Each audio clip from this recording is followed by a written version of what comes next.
Please tap like, hit subscribe, and drop a comment telling me where you're watching from and what time it is there. Now get comfortable and relax. My name is Julia Brown. I need to write this down while I still remember who I am, or who I was.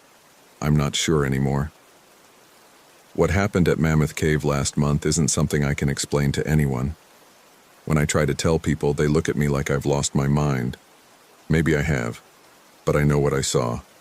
I know what I lost. It started as a simple vacation. My sister Amy had been planning this trip for months, a week in Kentucky, camping in our rented RV near Mammoth Cave. She'd just gone through a bad breakup and needed to get away from Portland. I'd used up my vacation days and figured why not. I'm a tax accountant. My life is spreadsheets and quarterly reports, and the idea of sleeping in an RV and hiking through caves sounded uncomfortable and vaguely claustrophobic. But Amy was insistent. "Come on, Jules," she'd said over the phone. "When's the last time we did something together? Just the two of us?" She was right. It had been years. We'd grown apart the way sisters do. Different cities, different lives. She worked in graphic design, had a creative mind, dated musicians and artists. I wore sensible shoes and owned 3 nearly identical blazers. But she was my sister, and she needed me. We met at the RV rental place in Louisville on a Thursday morning in late September. The weather was perfect, cool enough to need a jacket in the mornings, warm in the afternoons. The leaves were just starting to turn. Amy looked thinner than I remembered, her hair cut short in a way that made her look younger and more vulnerable. "You made it," she said, hugging me hard. Of course I made it. The RV was bigger than I expected, a 28-footer with a small kitchen, bathroom, and sleeping areas. Amy had already stocked the fridge with wine and snacks.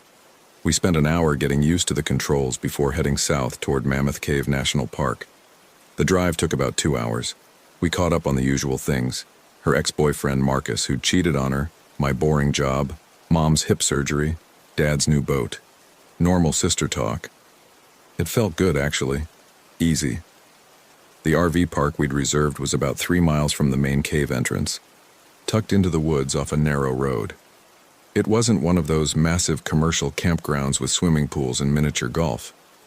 Just 20 or so sites scattered among the trees, each with electrical hookups and a picnic table. The woman at the check-in office was in her 60s, with reading glasses on a chain and a cigarette that she kept forgetting to ash. "You girls here for the caves?" she asked. "That's the plan," Amy said. The woman nodded slowly, then marked something in her ledger. "Main cave tours are good. Stick to those. The park has lots of little caves and sinkholes off the trails. Don't go poking around in those." "Why not?"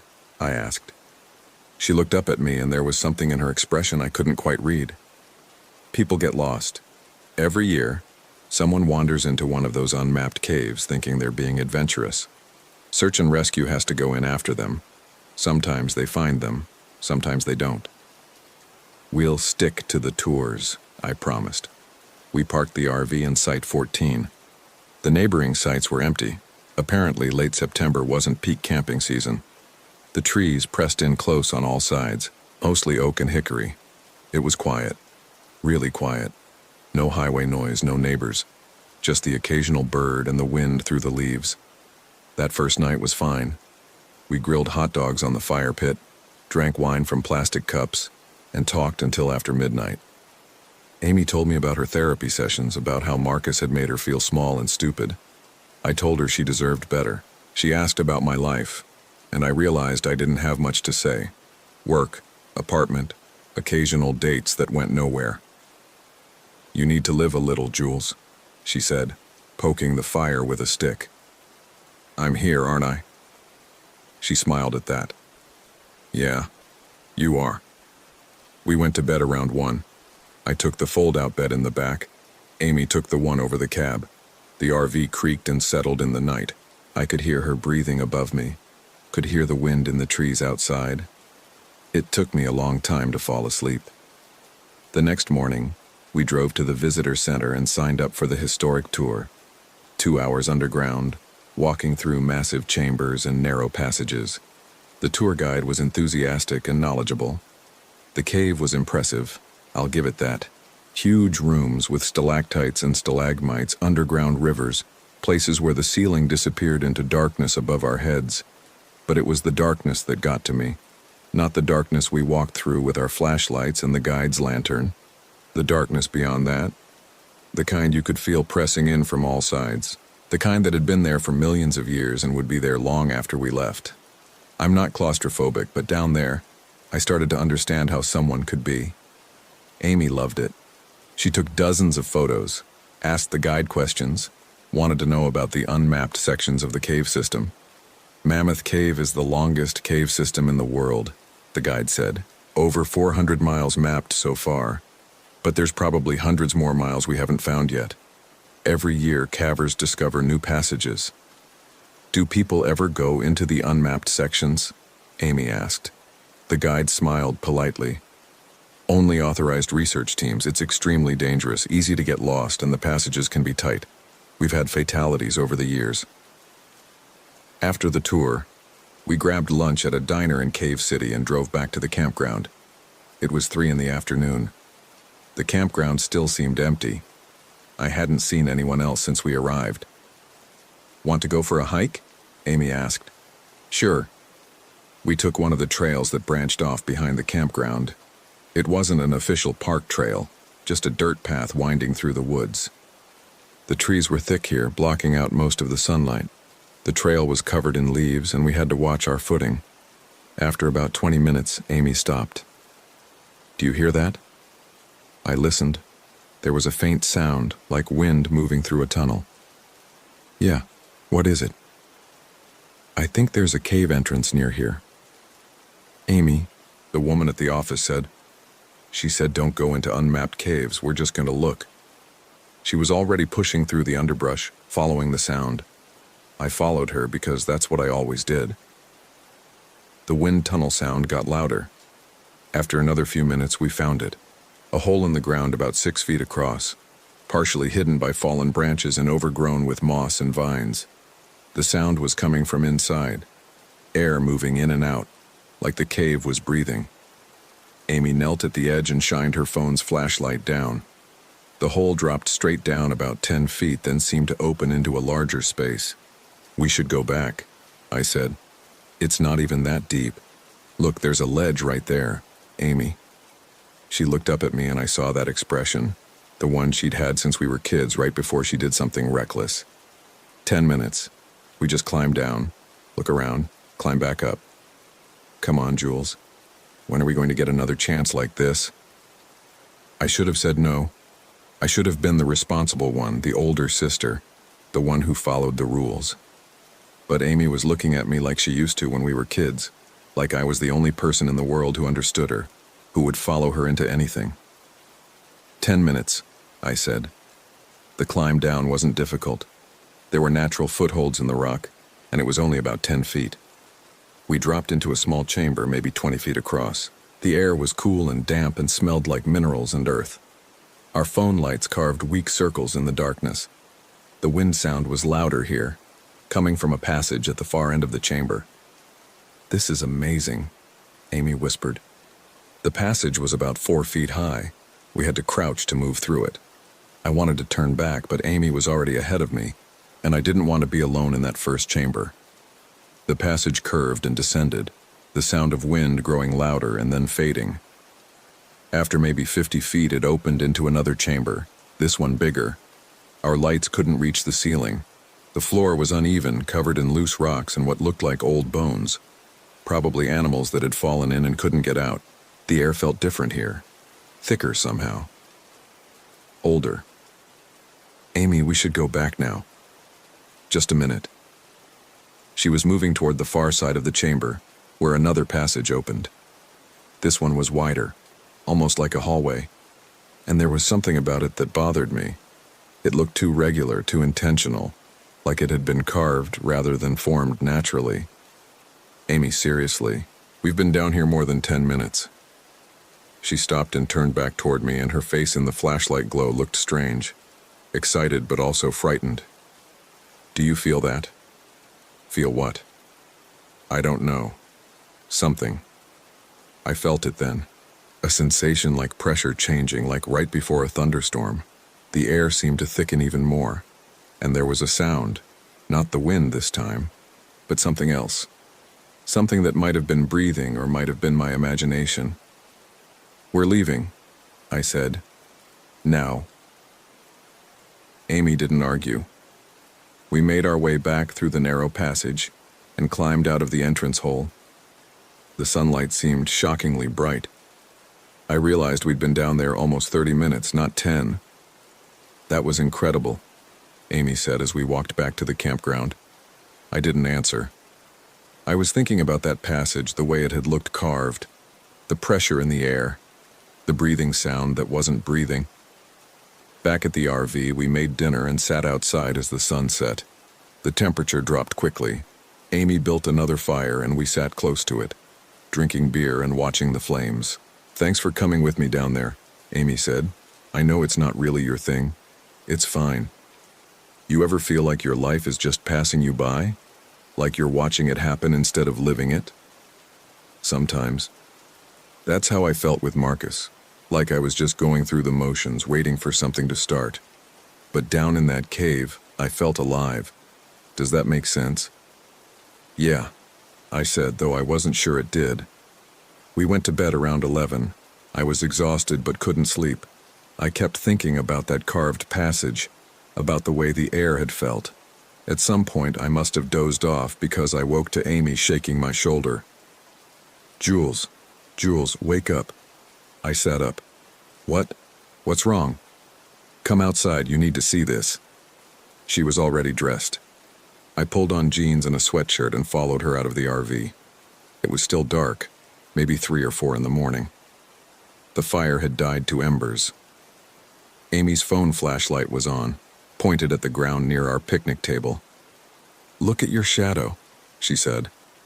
I stepped into the light. On the ground, clear as anything, was Amy's shadow. But where mine should have been, there was nothing. Just empty dirt.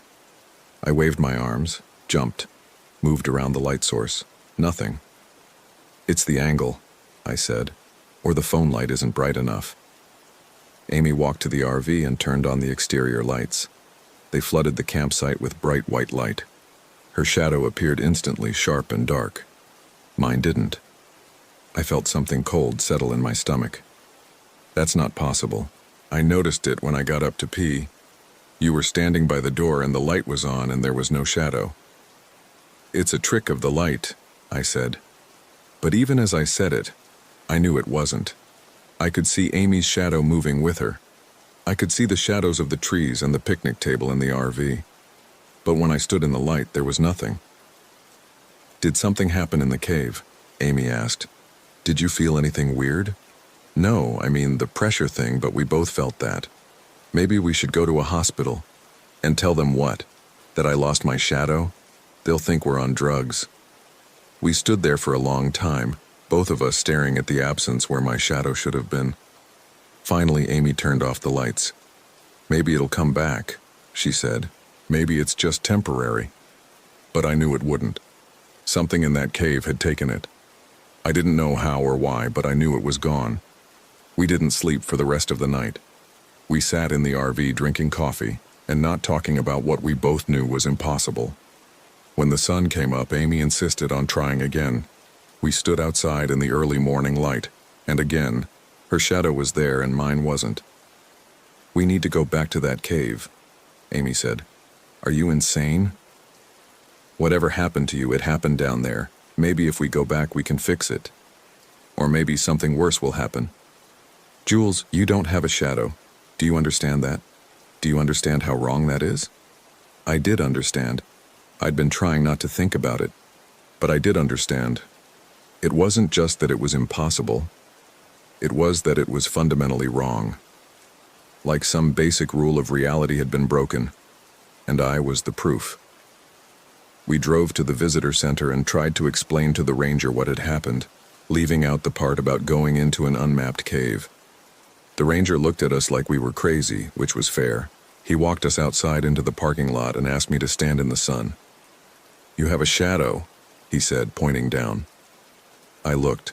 There it was, faint but visible. My shadow.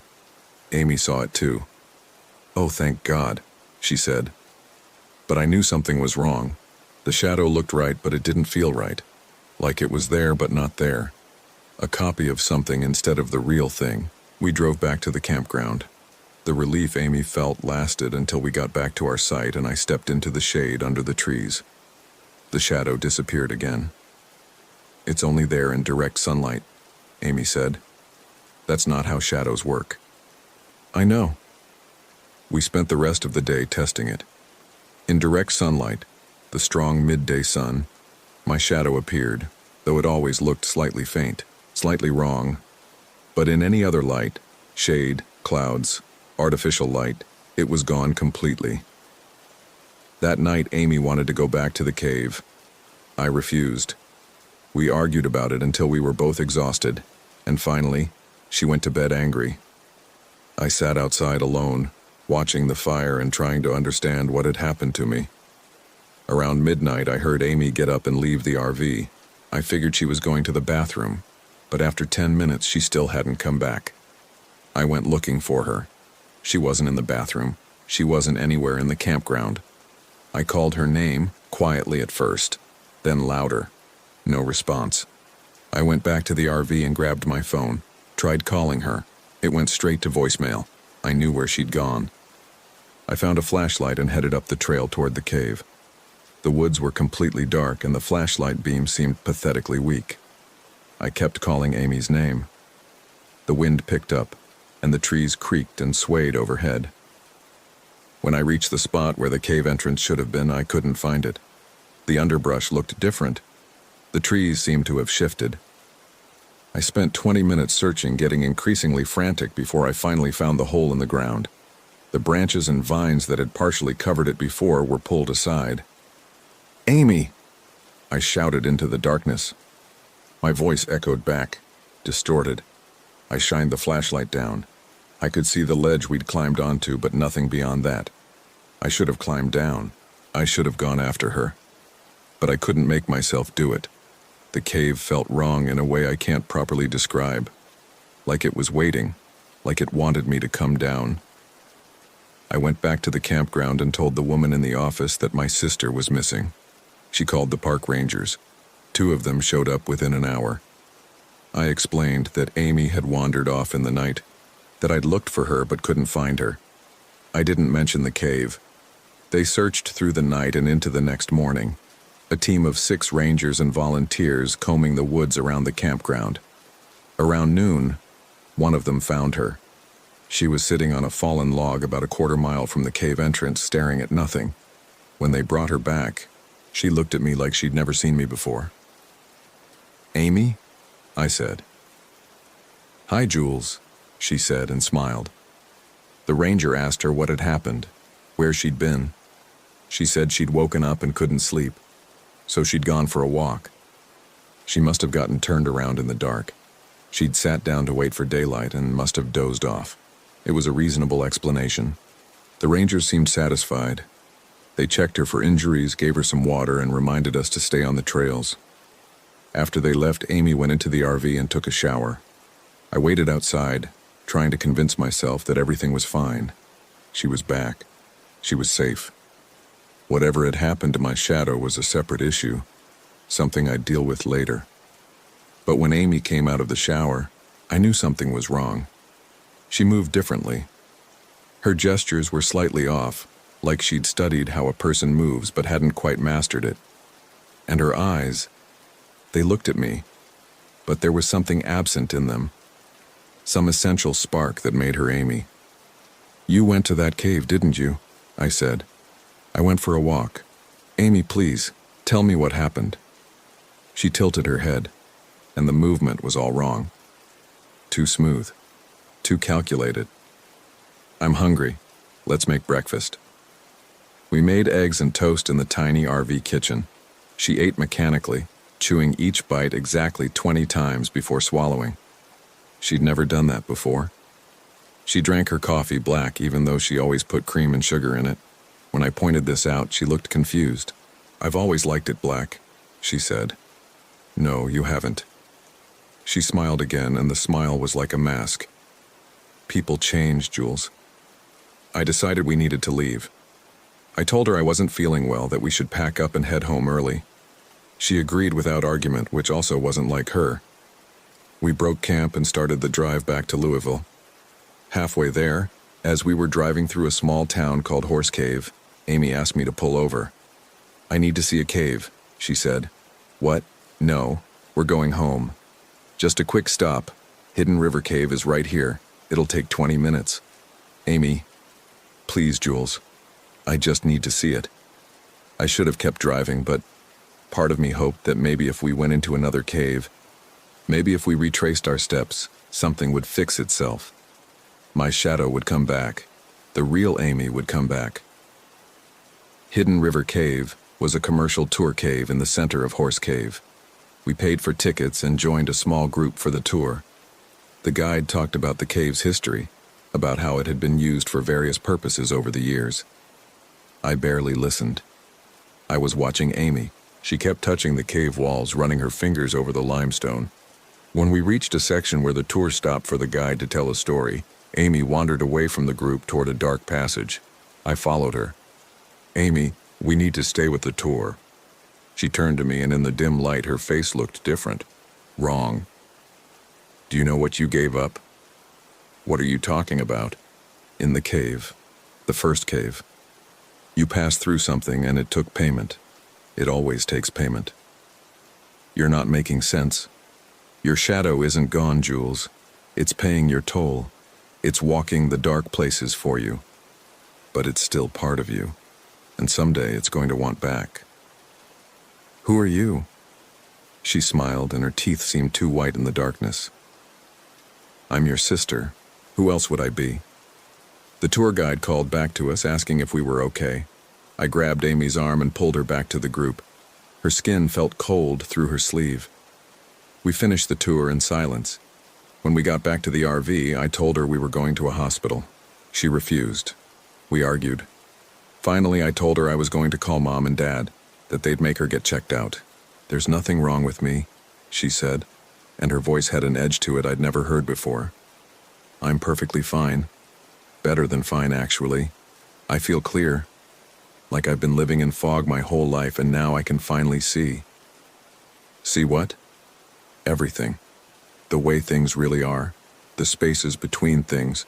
The dark that holds everything together." I locked myself in the RV bathroom and called our mom. Told her something was wrong with Amy, that she'd gotten lost in the woods and now she was acting strange. Mom said she'd meet us at the hospital in Louisville. When I came out, Amy was gone. I searched the entire town, called her phone over and over. Finally, I drove back to Mammoth Cave because I knew that's where she'd go. I got to the campground around sunset. Site 14 was empty. We'd checked out that morning. I parked in the lot and hiked up the trail to the cave entrance. She was there, standing at the edge of the hole, looking down into it. "Amy," I said. She turned. "I'm going back down. You should come with me." "Please don't do this." "It's not scary, Jules. It's beautiful down there. Dark and old and perfect. And they're waiting." "Who's waiting?" "The ones who live in the deep places. The ones who've been here longer than us. Longer than everything." She stepped closer to the edge. "When you came out without your shadow, something came out with you. Something that needed a person-shaped space to fill. And I let it in. I don't understand. Your shadow is in the dark now, walking the places you can't go. And I'm going to join it. We'll both walk the dark places. We'll be free."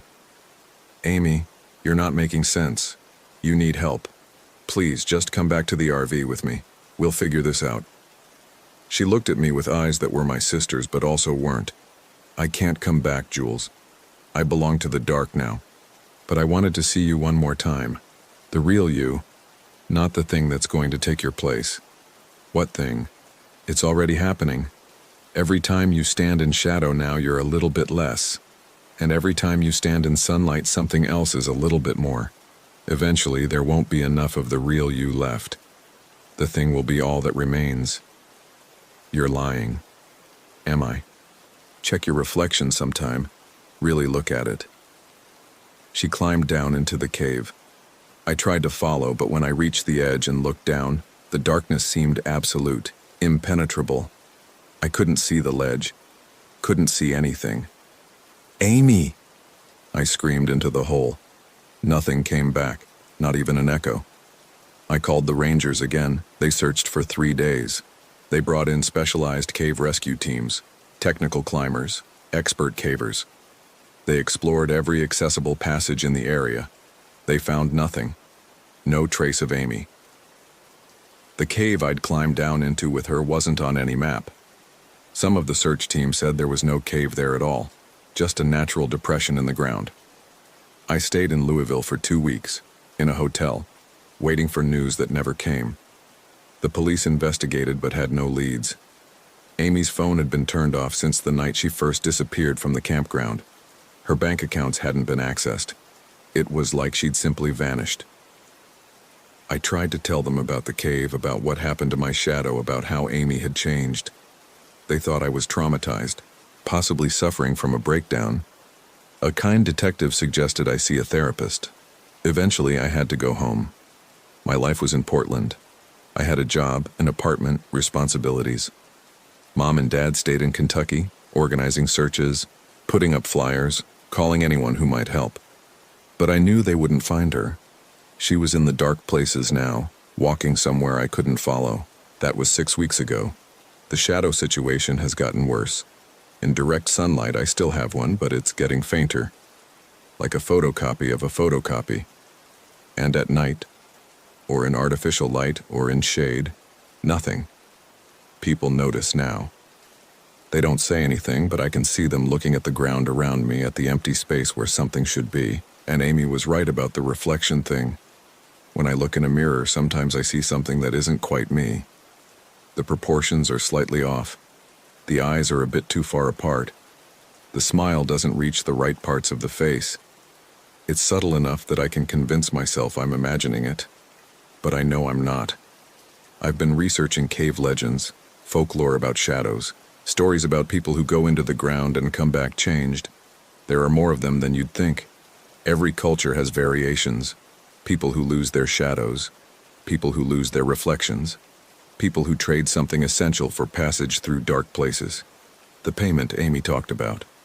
The toll. I've started avoiding mirrors, started staying inside on sunny days. I work from home now. Told my boss I needed time to deal with my sister's disappearance, which is true enough. I keep the blinds closed. I use dim lamps. In that kind of light, I don't have to see the empty space where my shadow should be. But I know it's not a solution. I can feel something changing, like pieces of me are going somewhere else while something else fills in the gaps. My memories feel less solid. My emotions feel muted. I still love my sister, but the love feels distant, like I'm remembering how to feel it, rather than actually feeling it. Yesterday, I found myself standing in my kitchen in the dark, not remembering how I got there or what I was doing. I'd lost 2 hours, and when I turned on the light and looked at my reflection in the window, the thing looking back smiled at me with teeth that were just slightly too white. I'm writing this down because I need there to be a record, evidence that I was real, that Julia Brown existed before something else started wearing her shape.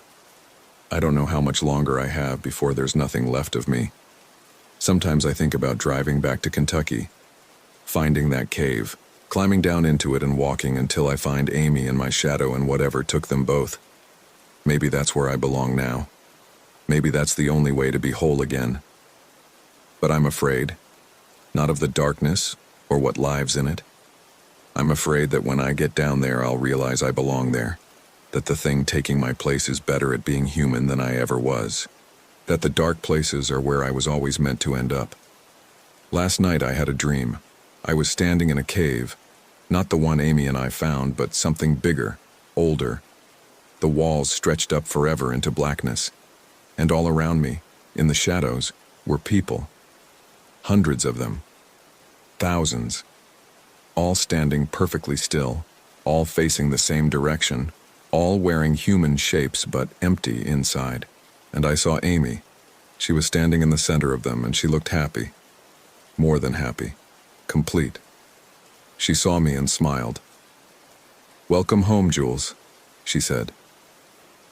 When I woke up, I checked my reflection in the bathroom mirror. The thing looking back was almost complete. It had my face, my eyes, my expression. But when I raised my hand to touch the glass, it raised its hand a half-second too late, and I knew. Soon I won't be able to tell the difference between it and me. Soon it will be me, and I'll be somewhere else.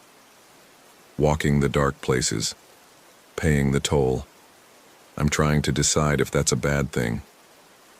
The thing in the mirror smiled at me this morning. It looked happy, content, like it was excited to finally have a life, a body, a place in the light. And maybe that's okay. Maybe it will take better care of my life than I did. Maybe it will make better choices, be kinder, love more fully. Maybe I should let it have this. But then I remember Amy's face in that dream, and I wonder if she's happy, or if that's just what the dark makes you feel. If the contentment is real or just an echo of what happiness used to be. I don't know anymore. I don't know anything except that my shadow is gone, my sister is gone, and I'm going too. Piece by piece. Day by day. Standing in the light and feeling less real each time. Mom called yesterday. She wanted to know if I was okay. I told her I was fine. And the thing in the mirror nodded along with my words, agreeing, supporting the lie. Tonight I'm going to leave my apartment door unlocked. I'm going to turn off all the lights and sit in the dark. And if the thing wants to finally take my place completely, I'm going to let it. Because maybe Amy was right. Maybe the dark places are where we belong, where we've always belonged. And maybe fighting against it is what's wrong, not giving in. I can feel it happening now as I write this. The memories getting softer, the emotions fading. Soon there won't be anything left but the shape of me, the shadow of me, and the thing that's been waiting in the dark will finally step into the light. I hope it's kinder than I was. I hope it loves my parents better. I hope it finds Amy and brings her home, even though I know that's impossible. The woman at the computer closed the laptop. Julia Brown's fingers had stopped moving 10 minutes ago, but she'd let the document autosave anyway. It was better to have a record, evidence of the transfer. She stood up from the desk and walked to the bathroom mirror. The reflection looked back with Julia's eyes, Julia's face, Julia's expression. Perfect. Complete. Real. She smiled, and the reflection smiled with her, exactly synchronized. Outside, the sun was rising over Portland. Julia, or the thing that had taken her name and shape, walked to the window and opened the blinds. Light flooded the apartment. She stepped into it, and her shadow appeared on the floor. Dark, solid, perfectly real. She looked down at it and felt satisfaction. The toll had been paid. The trade was complete. Somewhere deep underground in Kentucky, in a cave that appeared on no maps, Julia Brown stood in the perfect darkness among thousands of others who had paid the same toll. She no longer remembered her name or her life or her sister. She only knew the dark, and the dark knew her. And in Portland, the thing that had taken her place picked up the phone and called Julia's mother. "Hi, Mom," it said, and the voice was perfect, loving, completely human. "I've been thinking, maybe we should organize another search for Amy. I just have this feeling that we shouldn't give up." Her mother's voice broke with relief and hope. "Oh, Jules, thank you. Thank you so much."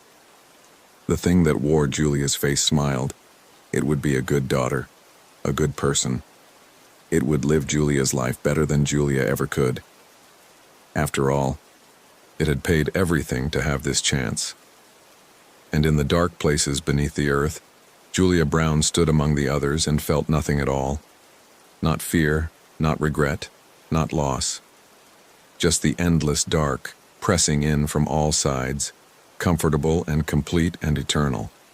This is where she lived now. This is where she would always live. The toll had been paid. The trade was complete. And somewhere in between, in the space where light meets shadow, where the real world brushes against the dark, her shadow walked alone, searching for a body it would never find again.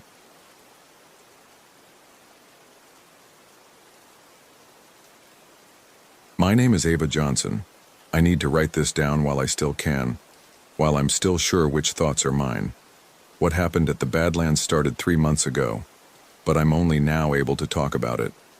The therapist says writing helps. I don't think she understands what I'm trying to say. Maya and I had been planning the road trip since January. We'd both quit our jobs at the marketing firm in Minneapolis, her idea, not mine, and decided to spend the summer driving west. The RV was a 2015 Winnebago we found on Craigslist for $12,000. It needed work, but Maya's brother helped us get it running. We left on June 3rd. The first 2 weeks were fine. We drove through Wisconsin, then down through Iowa. We weren't in a hurry. Maya wanted to see Mount Rushmore, so we headed toward South Dakota.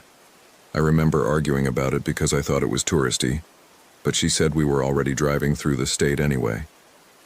We reached the Badlands on June 18th, a Tuesday. The RV park was called Cedar Pass Campground, though I don't remember seeing many cedars.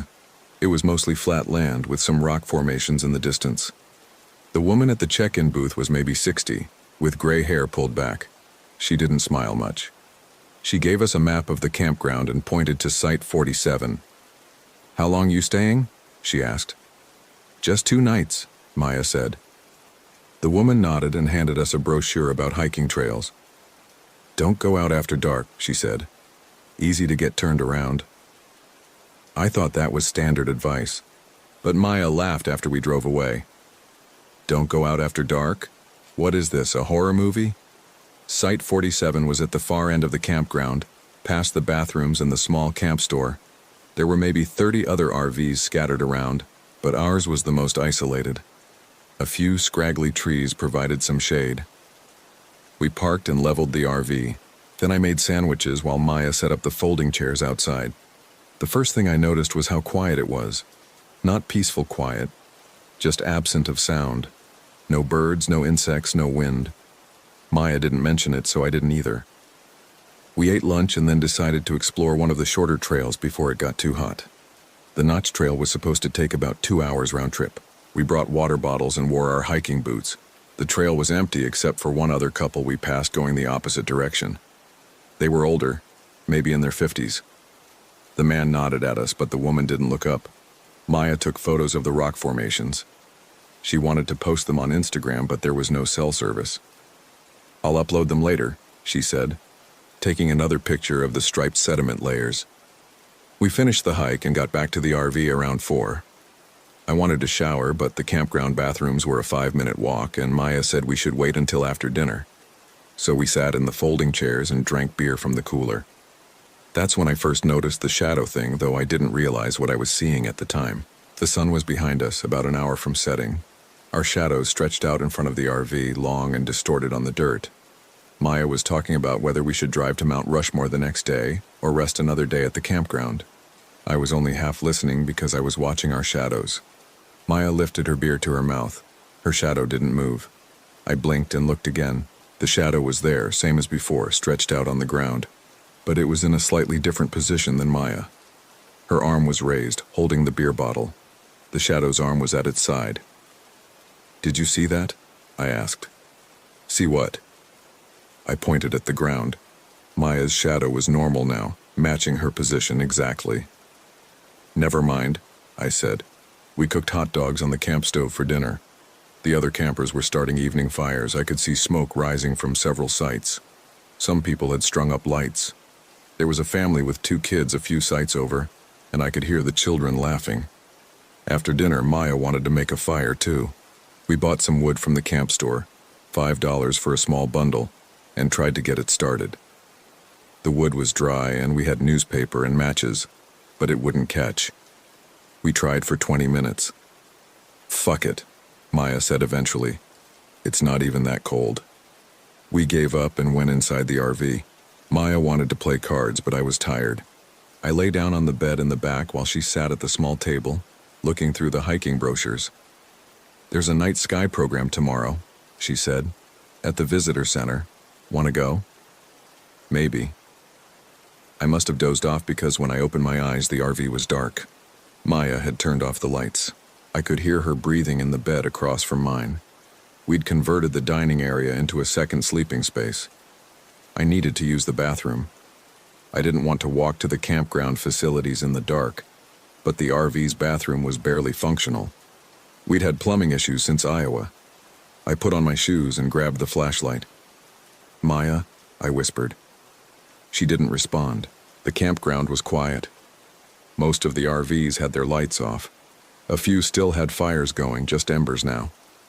I walked quickly toward the bathroom building, the flashlight beam bouncing ahead of me. That's when I saw them. The shadows were everywhere, cast by the campground's security lights. But they were wrong. Some were stretched too long. Others were doubled, like each object was casting two shadows from a single light source, and some of them were moving independently. I stopped walking and pointed my flashlight at one of the nearby RVs. The shadow it cast on the ground shifted slightly, like someone had bumped into the RV from inside, but the RV itself was still. I walked closer, my heart speeding up. The shadow moved again, a subtle ripple along its edge, like it was breathing. "Hello?" I called out. My voice sounded strange in the empty campground. No one answered. The shadow stopped moving. I turned and walked quickly to the bathroom, trying not to look at any more shadows. Inside, the fluorescent lights were harsh and buzzing. I used the toilet and washed my hands, then stood at the sink for a moment, looking at my reflection. My shadow on the tiled floor was normal. It matched my position exactly. I walked back to the RV, keeping my eyes on the path ahead. Maya was still asleep. I climbed back into bed and lay there, staring at the ceiling. I told myself I'd been half asleep, that my eyes were playing tricks, but I knew what I'd seen. The next morning, Maya woke up before me. She was already dressed and making coffee when I opened my eyes. "Morning," she said. "Sleep okay?" "Fine," I lied. We decided to skip Mount Rushmore and do another hike instead. The woman at the check-in booth had mentioned the Castle Trail, which was longer but supposedly had better views. We packed lunch and filled our water bottles. The trailhead was about 10 minutes from our campsite. There were a few cars in the small parking area. Maya locked the RV and we started walking. The trail was easy at first, mostly flat with gradual inclines. We passed a group coming back, 3 middle-aged men who looked exhausted. One of them had a bandage on his arm. "How much further to the end?" Maya asked them. "About an hour," the man with the bandage said. He was staring at Maya in a way that made me uncomfortable. "Thanks," Maya said, and we kept walking. "That guy was weird," I muttered once we were out of earshot. "Everyone's weird when they're tired," Maya said. We hiked for another 45 minutes. The landscape was beautiful in an alien way. All exposed rock and eroded formations, colors ranging from deep red to pale yellow. I took some photos on my phone even though there was no service to send them. That's when Maya saw the dog. It was standing on a ridge about 50 feet above us, a medium-sized dog with brown fur, no collar that we could see. "Hey, buddy," Maya called out. She loved dogs. She'd had one growing up, a golden retriever named Biscuit who died when she was in college. The dog didn't move. It just stood there staring down at us. "Must be with some hikers," I said. "We should make sure he's not lost," Maya said. She started climbing up toward the ridge, using rocks as handholds. "Maya, wait!" But she was already halfway up. I followed her, annoyed. This was how Maya operated. Impulsive decisions that I had to go along with. When we reached the ridge, the dog was gone. "Where'd it go?" Maya asked, looking around. The ridge was narrow with steep drops on either side. There was nowhere for a dog to have gone without us seeing it. "Maybe it went down the other side," I said, though that didn't make sense either. Maya walked along the ridge, calling for the dog. I stayed where I was, getting a bad feeling about the whole situation. "Maya, we should go back." "Just a minute," she said. I watched her walk further along the ridge. The sun was directly overhead now, and the shadows were short and dense. Maya's shadow stretched behind her, darker than it should have been in the bright light. Then I saw it happen clearly this time, no ambiguity. Maya stopped walking and bent down to examine something on the ground. Her shadow continued forward for 3 more steps before stopping.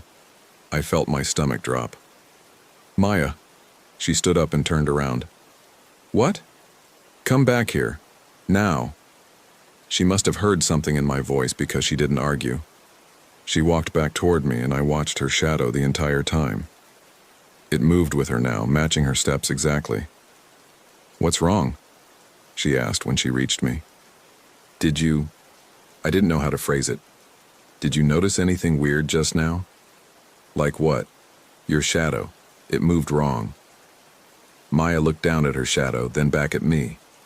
Ava, are you feeling okay? Did you drink enough water? I'm fine. I know what I saw. The heat can mess with your head, Maya said gently. Let's head back. We hiked back in silence. I knew Maya thought I was dehydrated or getting heat stroke, and maybe part of me wanted to believe that. But I knew what I'd seen. The shadow had moved independently. No question. When we got back to the RV, Maya insisted I drink water and lie down. I did, partly to avoid arguing. She went to take a shower at the campground facilities while I rested. I must have fallen asleep because when I woke up it was late afternoon. The RV was hot and stuffy. Maya wasn't back yet. I checked my phone. 4:37 p.m. She'd been gone over an hour just to shower. I put my shoes on and walked toward the bathroom building. The campground was busier now, people preparing dinner at their sites. A man was washing his RV. A woman was walking a small dog on a leash. Not the dog we'd seen on the trail, a different one. The bathrooms were empty, no sign of Maya. I walked back toward our site, taking a different route past the camp store. That's when I saw her. She was standing near one of the other RVs talking to someone I couldn't see. I walked closer, about to call out to her, when I realized something was wrong. The way she was standing was wrong. Her posture was too straight, too rigid, and she was perfectly still, not shifting her weight or moving at all, like someone had paused a video. Maya? I called out. She turned toward me. Her face was normal, same features, same expression, but something about it was off, like someone doing a very good impression of Maya. Hey, she said. I was just talking to the neighbors. I looked around, but there was no one else there. What neighbors? They just went inside, Maya said, gesturing at the RV behind her. Nice people, from Nebraska. We walked back to our site together. Maya seemed normal now, talking about what we should make for dinner, whether we had enough propane for the stove. But I kept watching her shadow on the ground and I kept noticing small things. The shadow moved a fraction of a second after she did. When she gestured with her hand, the shadow's hand moved in a slightly different direction. When she turned her head, the shadow turned a moment later. I think we should leave tomorrow, I said when we got back to the RV. Why? We paid for 2 nights. I just think we should. Maya looked at me with concern. Ava, you're acting really paranoid. Is this about the shadow thing again? You don't see it? See what? Shadows are shadows. They do what they're supposed to do. But even as she said it, I could see her shadow on the side of the RV behind her, and it was smiling while Maya's face remained neutral. We made pasta for dinner on the camp stove. Maya did most of the cooking while I sat in one of the folding chairs trying to act normal. The sun was setting, and the shadows were getting longer. I tried not to look at them.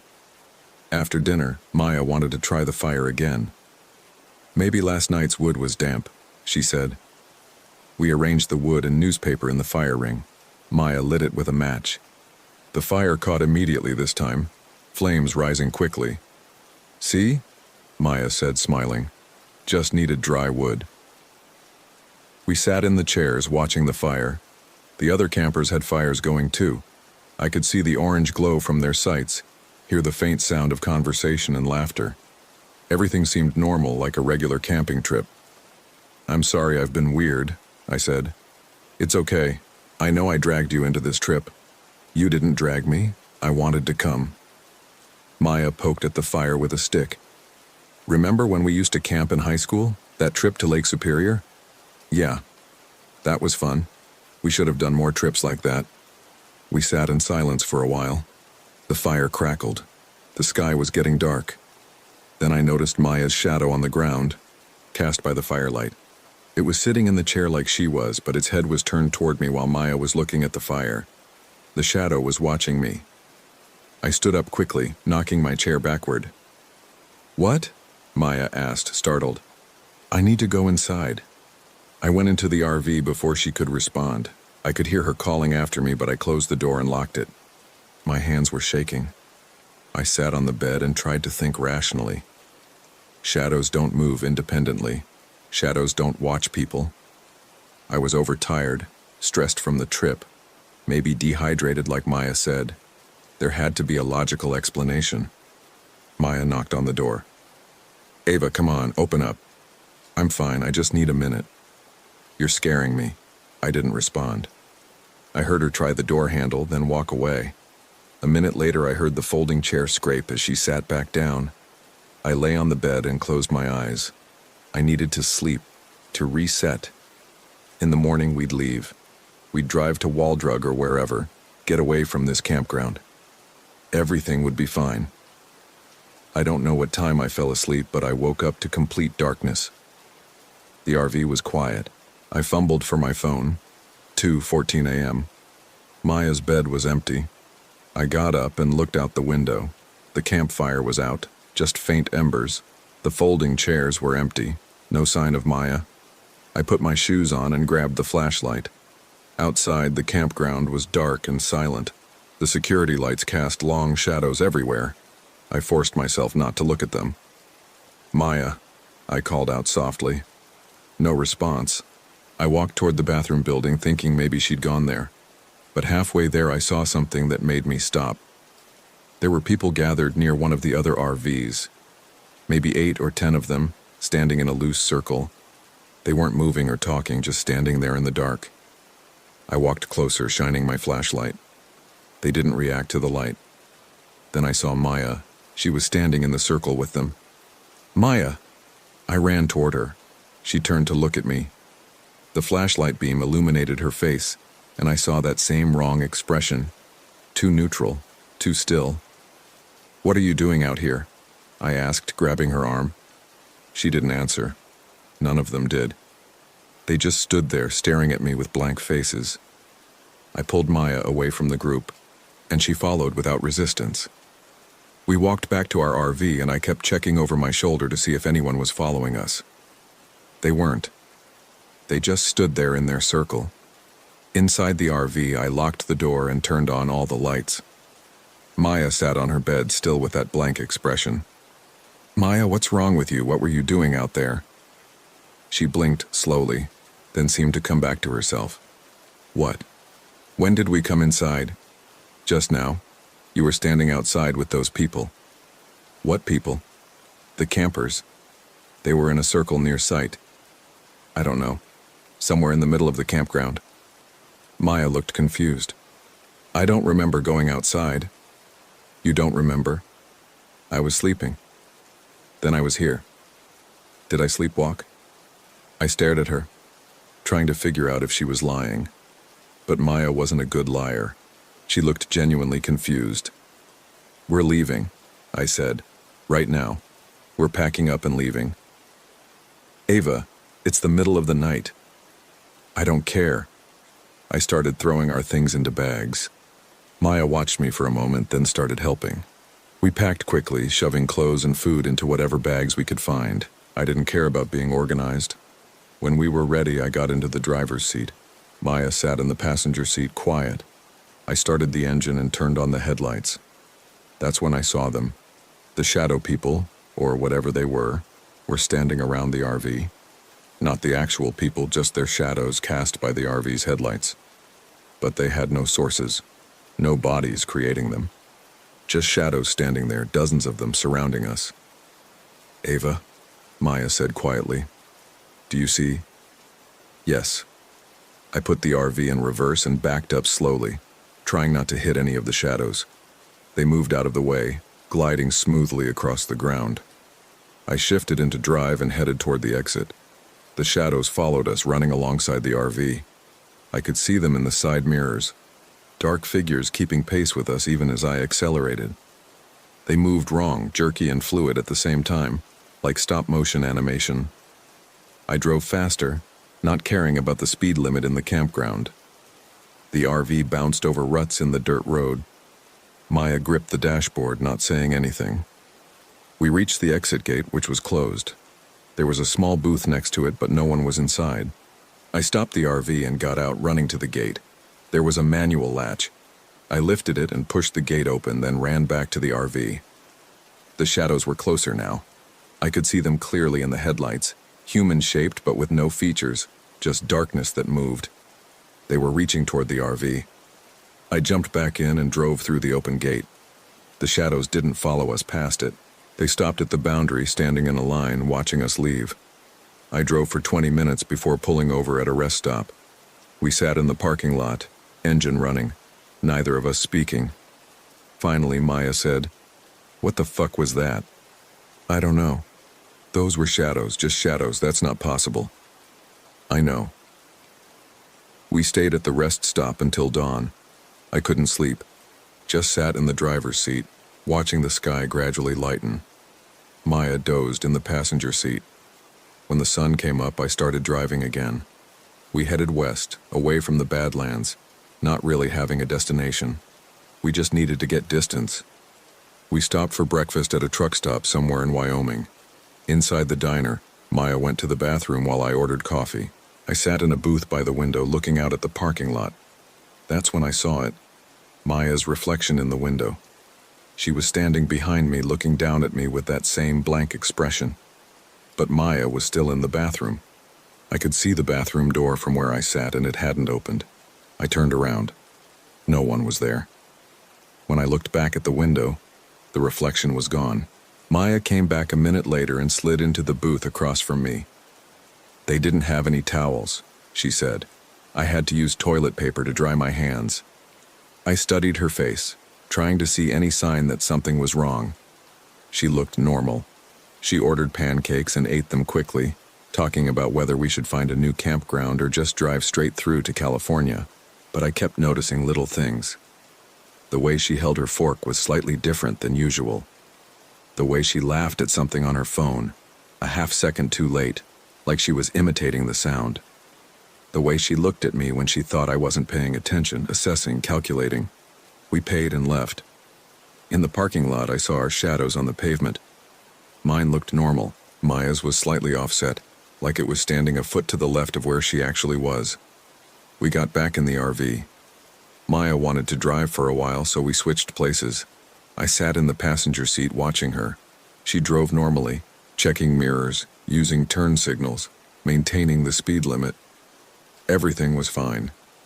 Except when she moved her head to check the blind spot, her shadow on the driver's side window moved first, anticipating the motion by a fraction of a second. We drove for 3 more days, stopping at campgrounds and rest stops. Maya seemed normal most of the time, joking around, taking photos, planning our route. But the shadow thing kept happening. Small discrepancies between what she did and what her shadow did.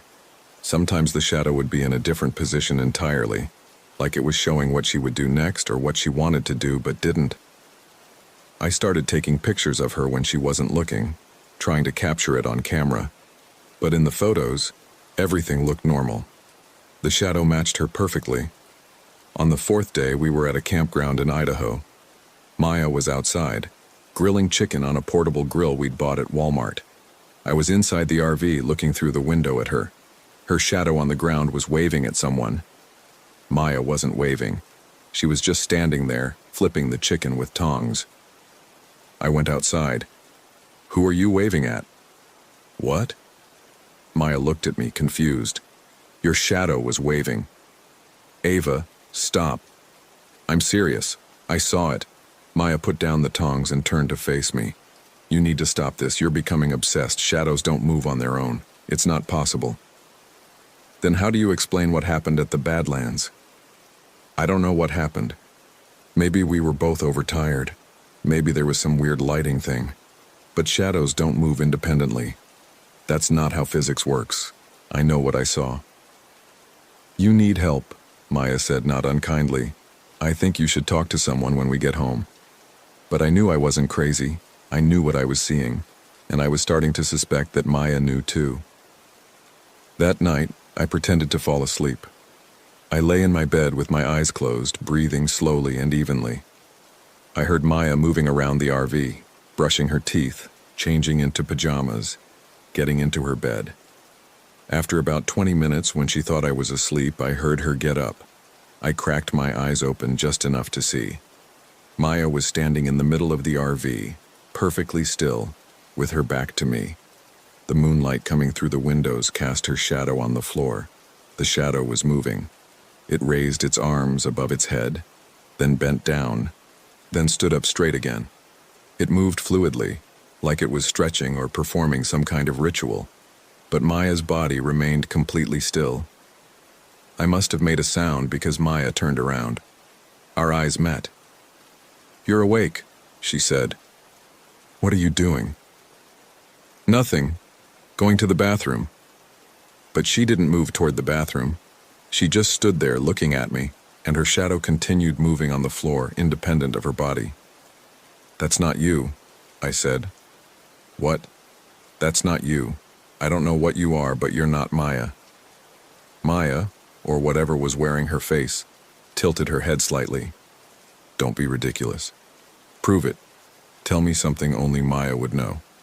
This is stupid. Tell me what you were wearing the day we met. In college, first day of orientation." It didn't answer right away. Then, "A blue shirt." "What kind of blue shirt?" "I don't remember exactly. It was years ago." Maya would remember. She told me about that shirt 100 times. It was a vintage Fleetwood Mac shirt she got at Goodwill. She wore it specifically to seem cool.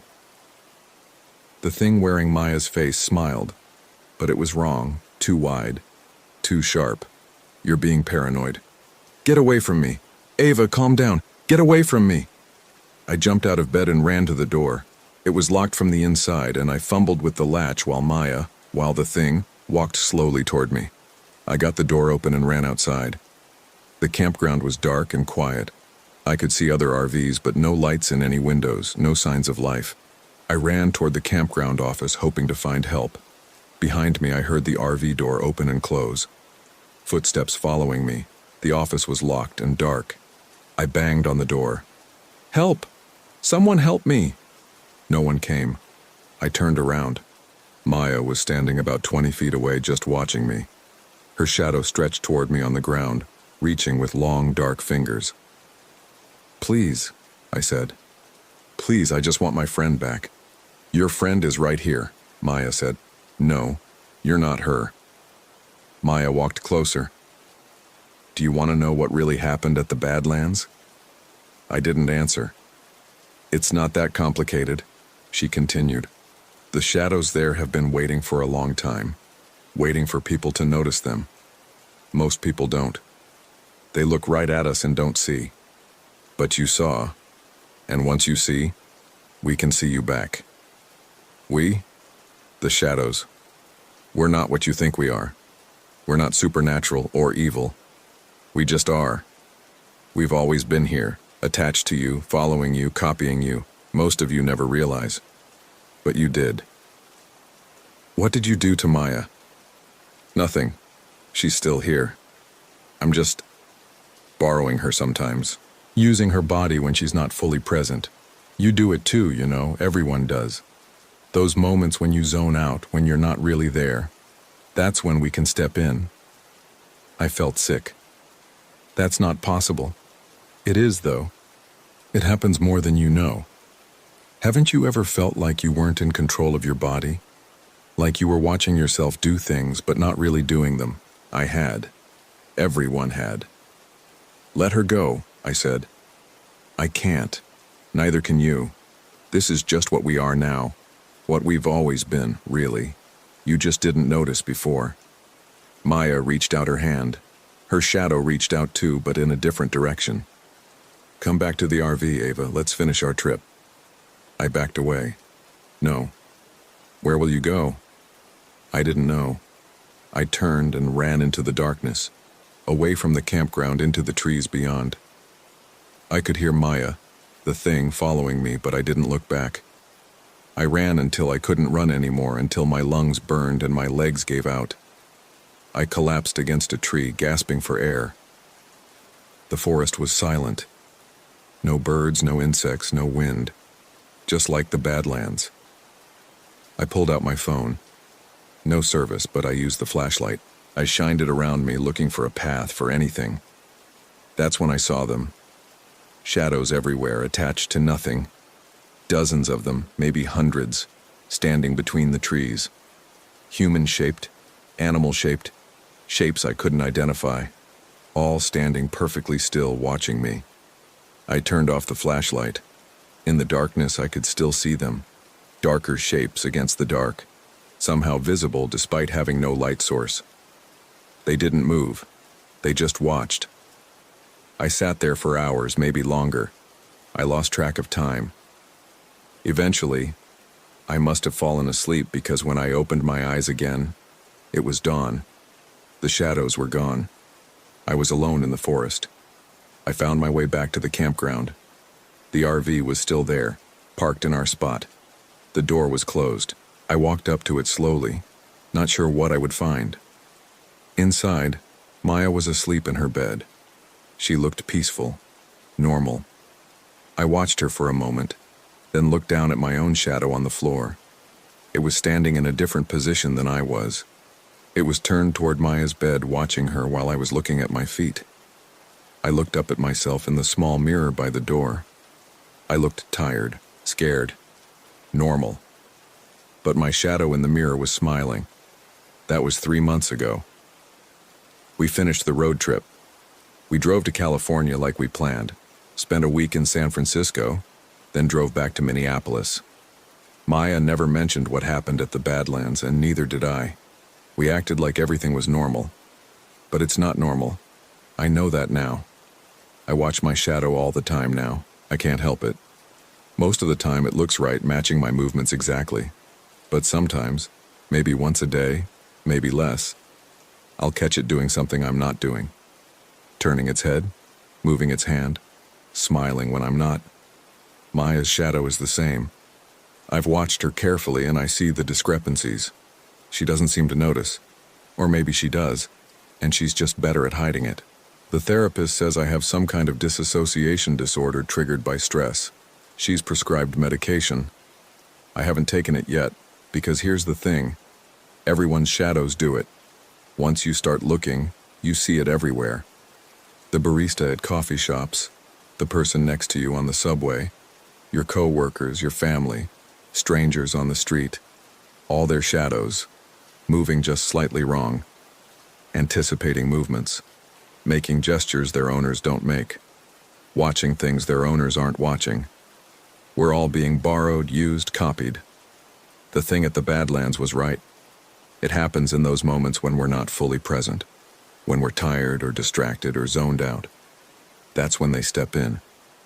And the worst part is, I don't know if I'm me right now. I don't know if these are my thoughts or if I'm being used to write this. I don't know if I'm the one moving my hands or if my shadow is moving them for me. Sometimes I'll be doing something, making coffee, driving, having a conversation, and I'll suddenly become aware of myself, like waking up. And I'll realize I don't remember the last few minutes. I was there, doing things, but I wasn't really there. Is that me, or is that my shadow? I don't know how to tell anymore. Maya called yesterday. She wants to plan another trip, maybe to Yellowstone this time. She sounded excited, normal. She said it would be good for me, get me out of my head. I told her maybe. I didn't mention that while we were talking. I was watching my shadow on the wall. It was watching me back. I think I'll go. What else am I going to do? Stay home and watch my shadow move wrong in the privacy of my apartment.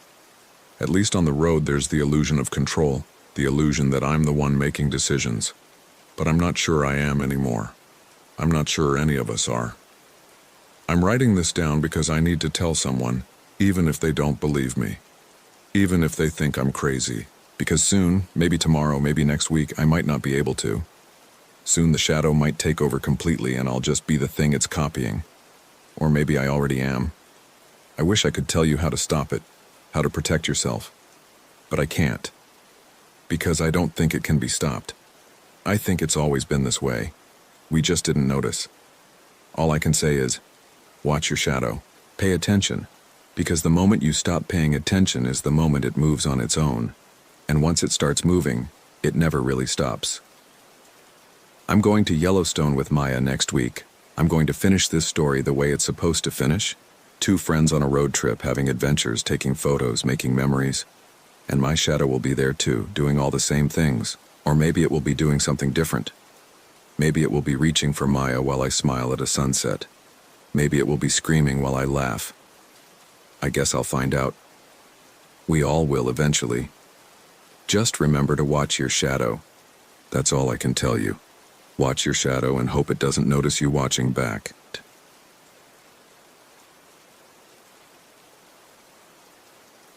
My name is Ethan Adams. At least I'm pretty sure it is. I keep having to check my driver's license to make certain, which should tell you something about what happened to me in Kentucky. I'm writing this down while I still can.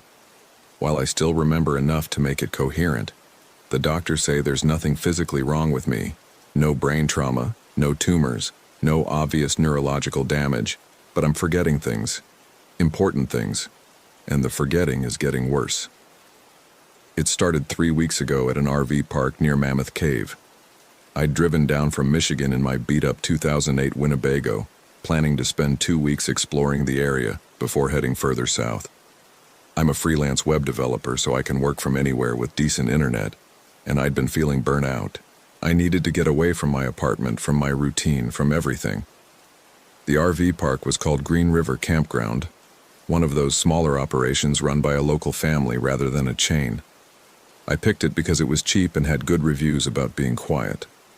The main feature was that it sat about 8 miles from the official Mammoth Cave National Park entrance, but far enough out to avoid the tourist crowds. I pulled in on a Thursday afternoon in late October.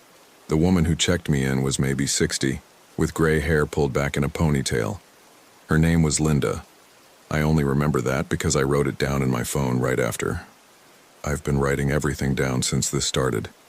She gave me a map of the campground and assigned me to spot 17, near the back edge of the property where the forest started. There were maybe 35 or 40 spots total, and she said only about half were occupied that week. Off-season, she explained, gets real quiet around here after September. You picked a good time if you like peace and quiet. I did like peace and quiet. That was the whole point. The campground was laid out in a rough circle around a central building that housed the office, a small camp store, and bathrooms with showers. My spot was decent, level ground, electric hookup, water spigot nearby. The forest came right up to the edge of the gravel pad where I parked. I spent the first day just settling in and catching up on work. I had a project deadline on Monday, so I needed to get that finished before I could really relax. The internet was slower than I'd hoped, but functional. I worked until dark, made myself some pasta, and went to bed early. It was the next morning, Friday, when I met Sarah and Kyle. They were parked 2 spots over in a newer Class C motorhome. I was outside making coffee when they walked past on their way to the bathrooms. They looked to be in their early 30s, maybe a few years younger than me. Sarah had dark hair cut short, and Kyle was tall and thin with glasses. "Morning," Kyle said, giving me a friendly wave.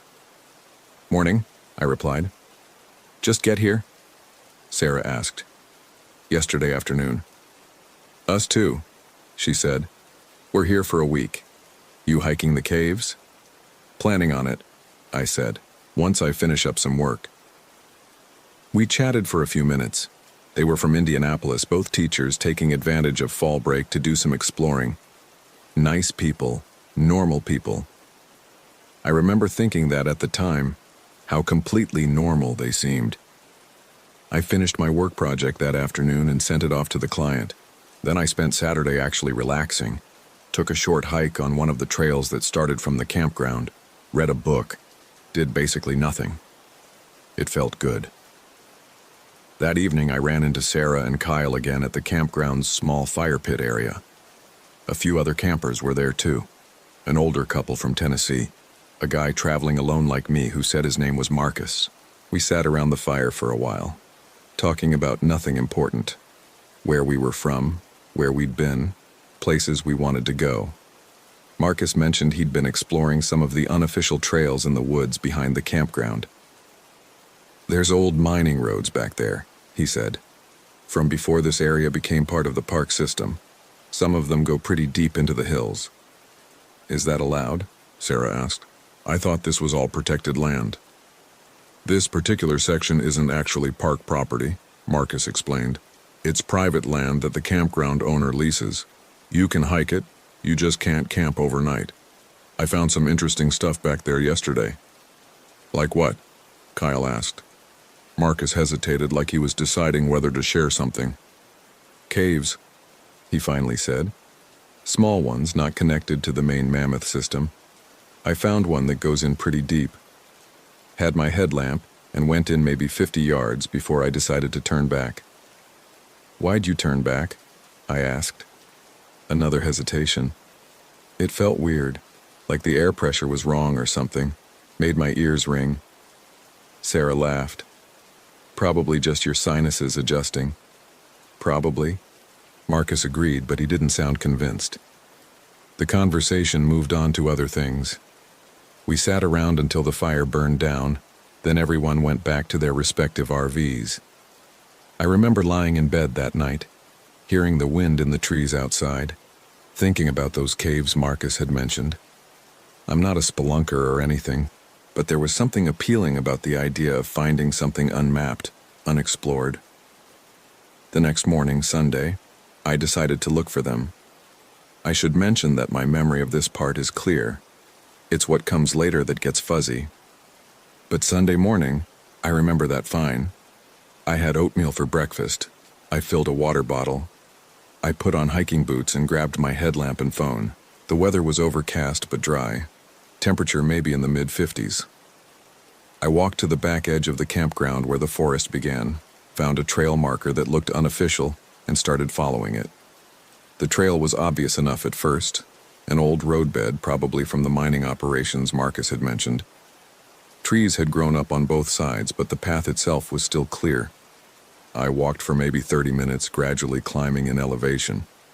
The forest was quiet, no birds singing, which I noticed but didn't think much about at the time. It was late October. Maybe they'd migrated already. I almost walked right past it. The cave entrance was off to the left of the trail, hidden behind a screen of brush. I only noticed it because I'd stopped to check my phone's GPS and happened to glance that direction.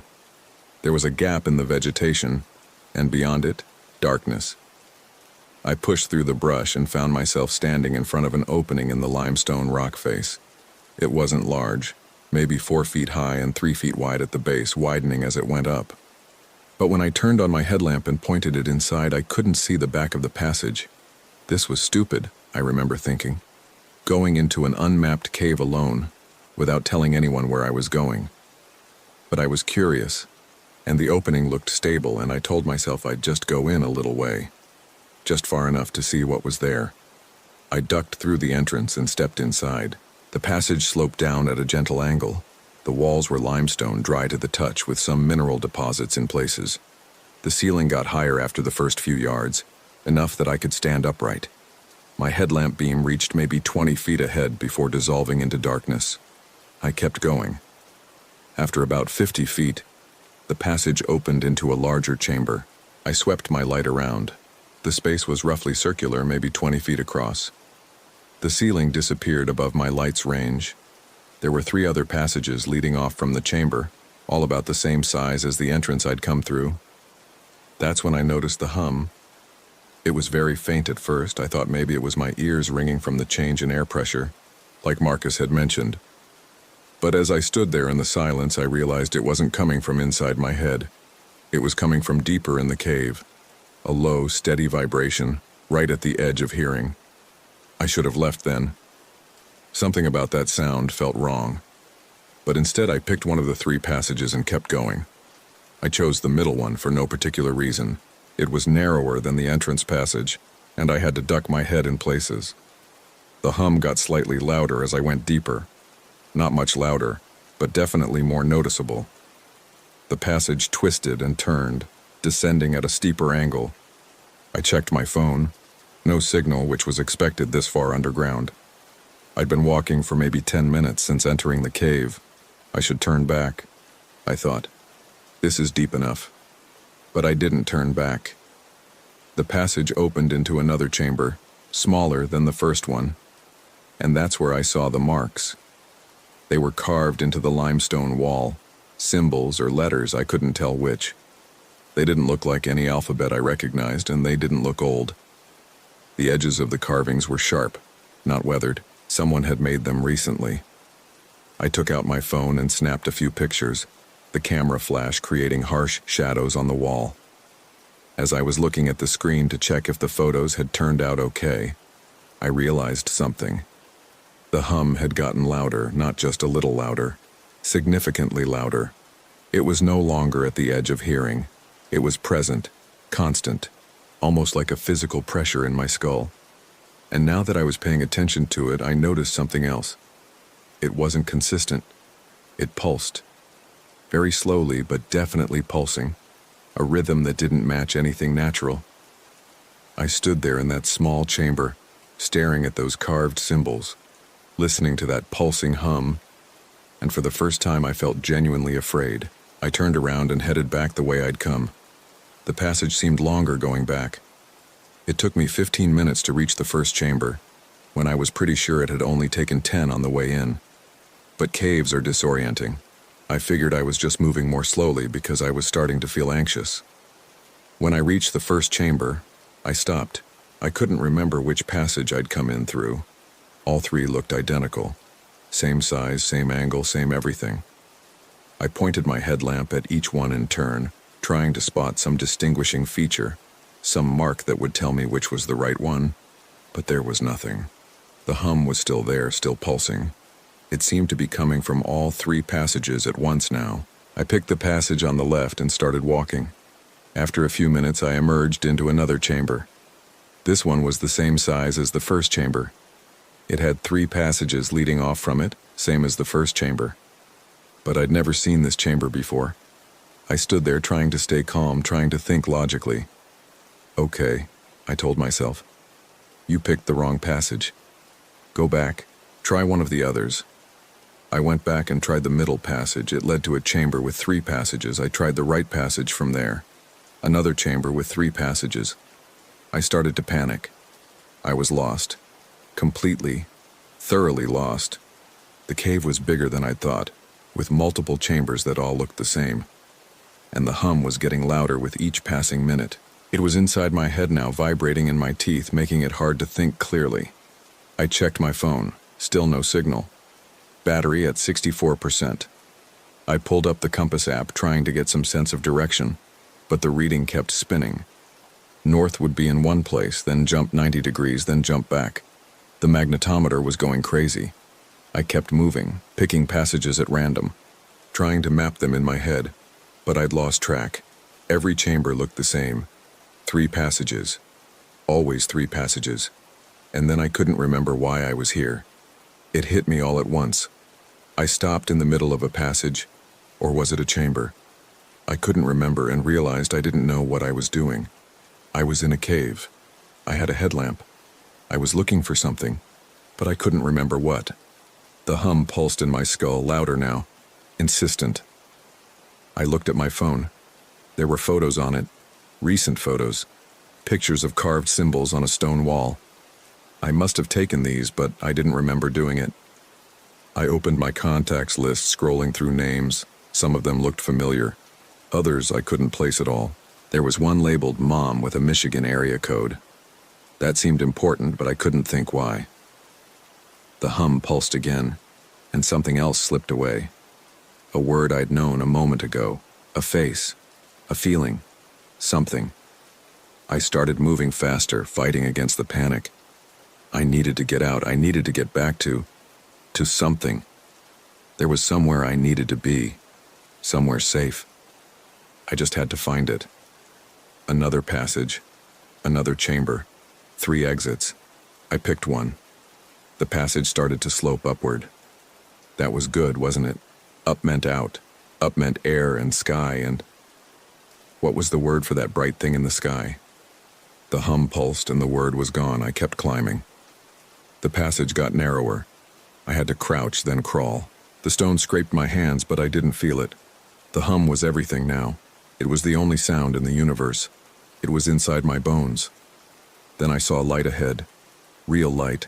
Not from my headlamp. Gray and diffused, but definitely coming from outside. I crawled faster, scrambling over loose rocks, pulling myself toward that light.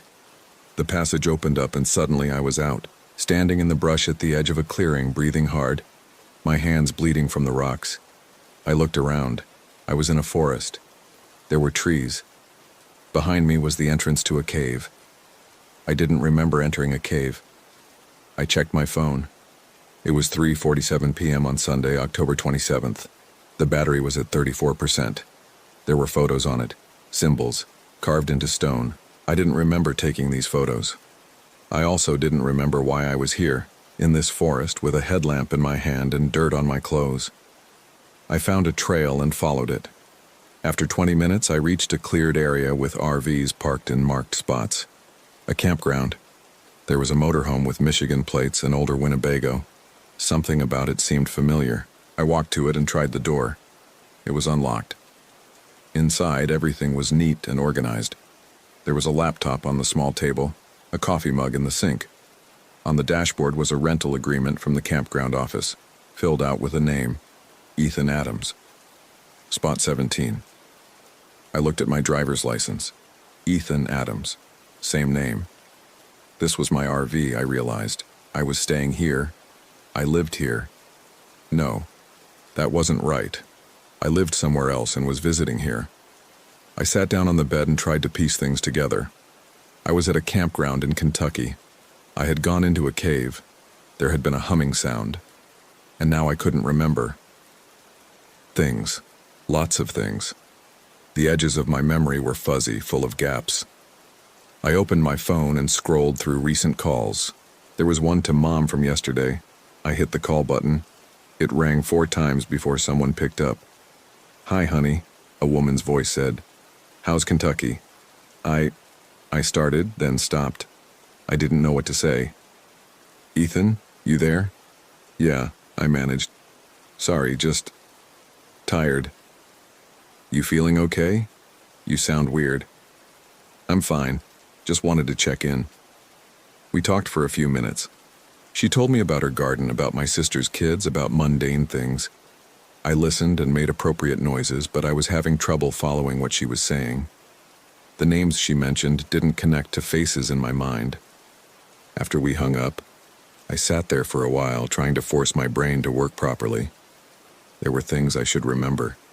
Important things. But trying to grab hold of the memories was like trying to grab smoke. I heard voices outside. I looked out the window and saw 2 people walking past, a man and a woman, probably in their 30s. They waved when they saw me looking. I waved back. Should I know them? I stepped outside. The woman smiled at me. "Hey, Ethan, feeling better?" "Better?" I repeated. "You looked pretty rough when you came back earlier," and the man said. "We saw you stumbling around, thought maybe you'd gotten lost on your hike." "I did get lost," I said. "It happens," the woman said cheerfully. "These trails all look the same after a while." "I'm Sarah, by the way. This is Kyle. We met Friday night at the fire pit. You probably don't remember. There were a bunch of people there. I didn't remember, but I nodded anyway." "You should drink some water," Kyle suggested. "You look dehydrated." I went back inside and drank a bottle of water. Then I looked at my phone again, scrolling through text messages, trying to build a picture of my life. I worked in web development. I lived in Ann Arbor, Michigan. I'd driven down here for a vacation. I was supposed to be here for 2 weeks. That evening, I stayed inside my RV. I could hear people talking outside, someone playing music, the normal sounds of a campground at night. But I didn't go out. I was trying to remember things. I pulled up the photos from inside the cave and studied them. The symbols carved into the wall looked deliberate, purposeful. They meant something. But what? I opened my laptop and searched for symbols, cave meaning, and similar phrases. Nothing matched what I'd photographed. I tried reverse image searching. Nothing. Around 9 p.m., someone knocked on my door. It was Sarah. She had a concerned expression. "Hey," she said. "Just wanted to check on you. Kyle and I were worried. You seemed pretty out of it this afternoon." "I'm okay," I told her. Loud now, I could barely hear him over it. It was in my bones, in my blood, pulsing with a rhythm that felt almost like it was trying to tell me something. "We should pick a direction and stick with it," Marcus said. "If we keep moving systematically, we'll find the exit eventually." He chose a passage. We walked. Another chamber. 3 passages. He picked another passage. Another chamber. We did this for what felt like hours. Every chamber was identical. Every passage looked the same, and none of them had his chalk marks. Marcus was starting to panic. I could see it in the way he moved, jerky and uncertain. He kept checking his compass and cursing when the reading spun wildly. "This isn't natural," he said. "Something's wrong with this cave. It's like I don't know, moving or something." The hum pulsed again, harder this time, and I felt something slip away, a piece of memory gone like smoke. I reached for it but couldn't grab hold. "We need to keep calm," I heard myself say. "Panicking won't help." Marcus looked at me. "How are you so calm? We're lost underground in a cave system that doesn't make any sense." "I've been here before," I said. The words came out automatically, like someone else was speaking through me. "Yesterday, I found my way out." "How?" I tried to remember, but the memory was gone. "I don't know. I just kept walking until I found an exit." "Then let's keep walking." We picked a passage at random and kept moving. Chamber after chamber after chamber, all identical. The hum grew louder with each one we passed through. And then Marcus stopped walking. He just stopped. In the middle of a passage, he froze in place, his light pointing at the ground. "Marcus?" I said. He didn't respond. I walked around to face him. His eyes were open but unfocused, staring at nothing. His mouth was slightly open. "Marcus, can you hear me?" Nothing. He didn't blink. Didn't breathe. It was like someone had pressed pause on him. Then, very slowly, his mouth started to move. His lips shaped words, but no sound came out at first. Then, barely audible under the hum. "Where am I?" "We're in a cave," I said. "We're trying to find the way out." "Cave," he repeated slowly, like he'd never heard the word before. "What is—" His voice trailed off. He looked down at his hands, turning them over slowly, studying them like they belonged to someone else. "Marcus, we need to keep moving." He looked up at me. His eyes were wrong. The expression in them was wrong. It was like looking at a person wearing a Marcus suit, something pretending to be him but not quite getting it right. "Who's Marcus?" he asked. "Oh God." "You are," I said.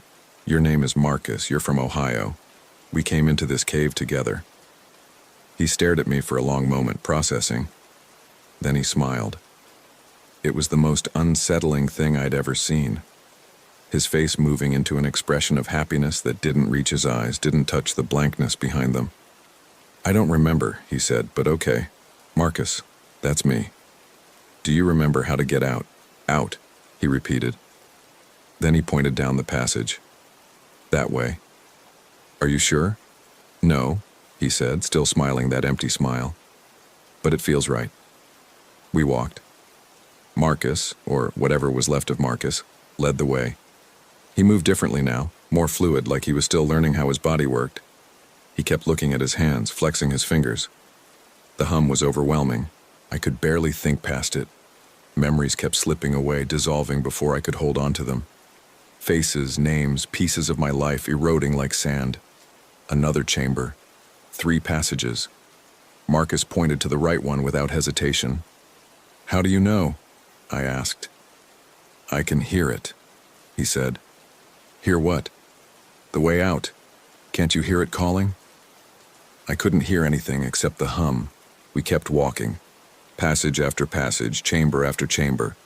But they weren't all identical anymore. Some were larger, some had more than 3 exits, some had fewer. The cave was changing around us, or we were moving into different sections. I couldn't tell which. I looked at my phone, battery at 12%. It was 7:43 p.m. We'd been down here for over 6 hours. My hands were shaking. I couldn't remember why I was here. There was a person with me, a man, but I couldn't remember his name. Had I known his name? Maybe. Maybe not. The man stopped and pointed. There. I looked. There was light ahead. Dim and gray, but definitely light from outside. We moved toward it. The passage sloped upward, getting steeper. I had to use my hands to climb. The light got brighter. Then we were out, standing in the forest, breathing real air. I turned to look at the man. Marcus, my mind supplied, though the name felt wrong somehow. He was staring up at the darkening sky with an expression of wonder.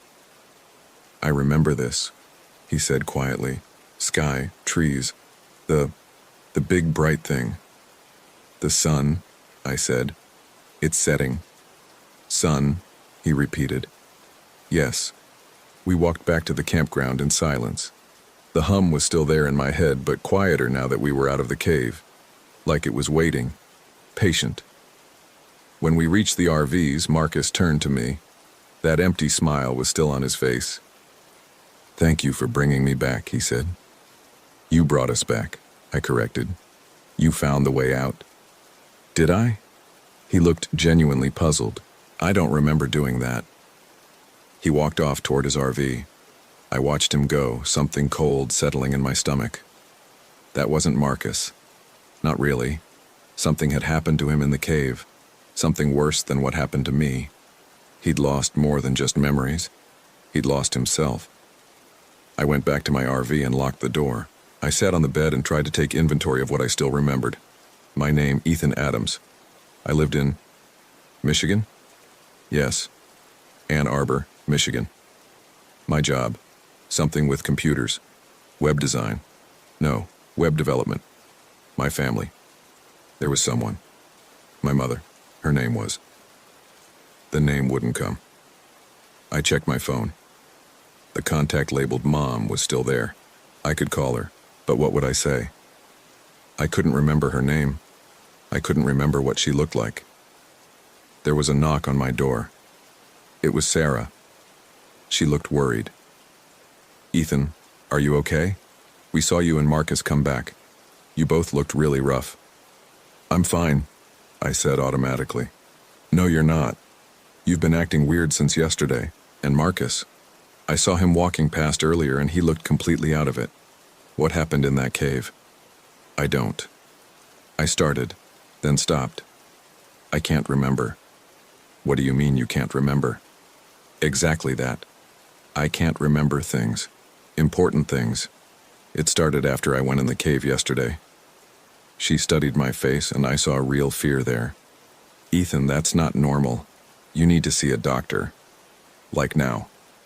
"It's late. Everything's closed. Then first thing tomorrow. Promise me." I promised.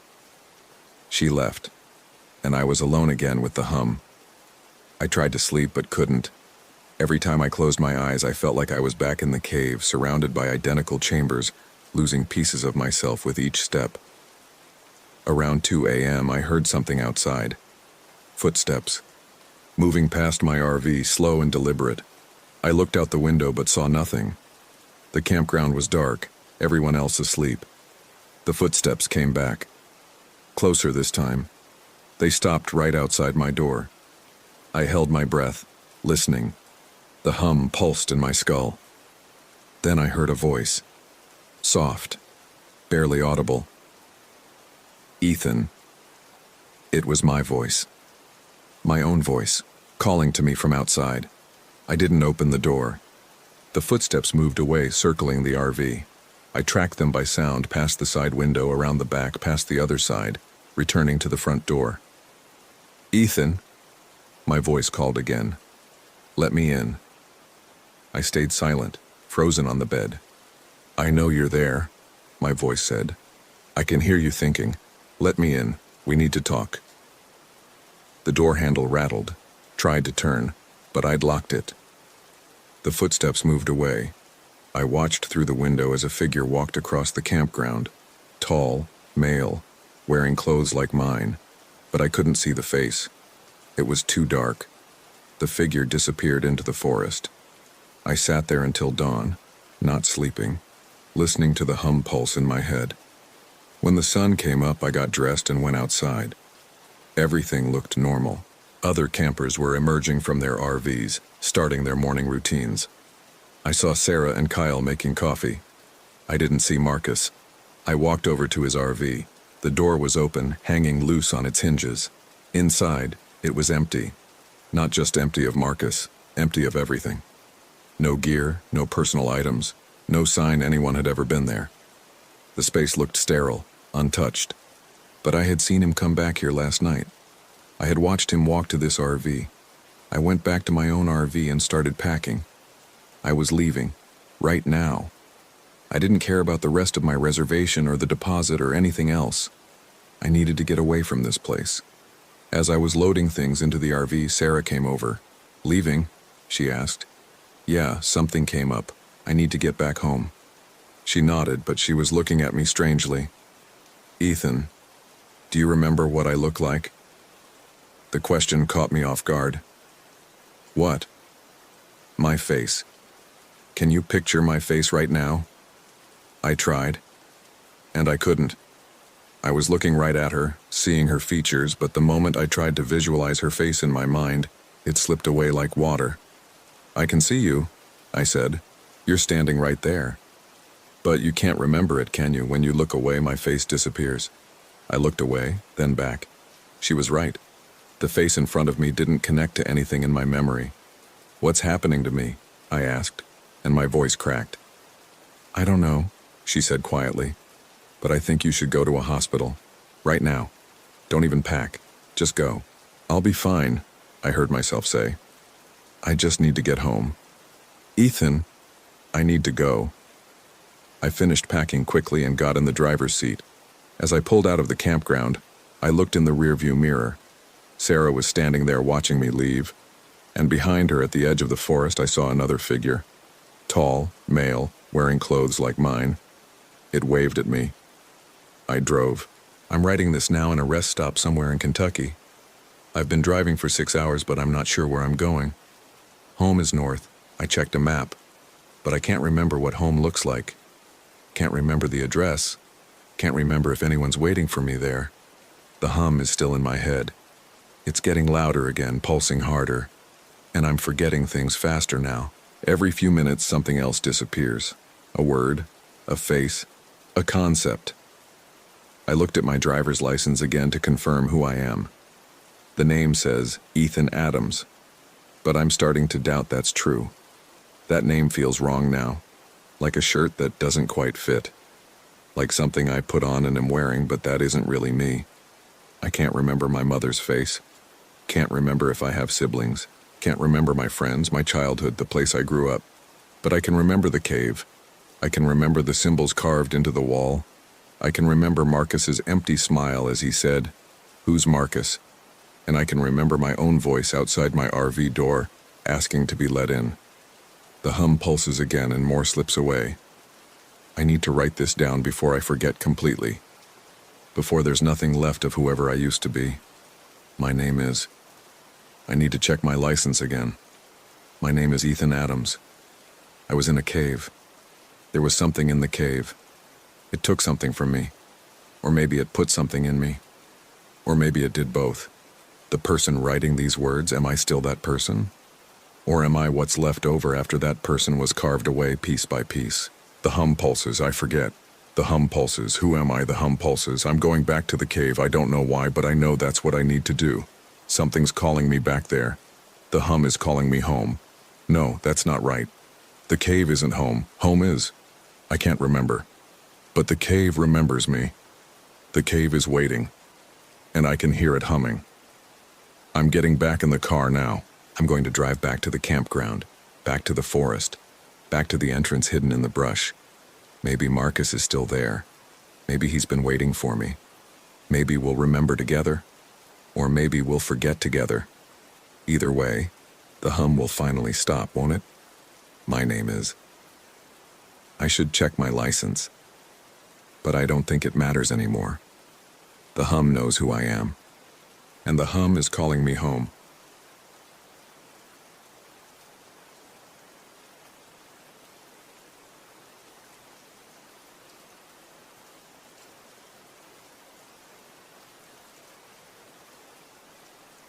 My name is Rachel Morrison.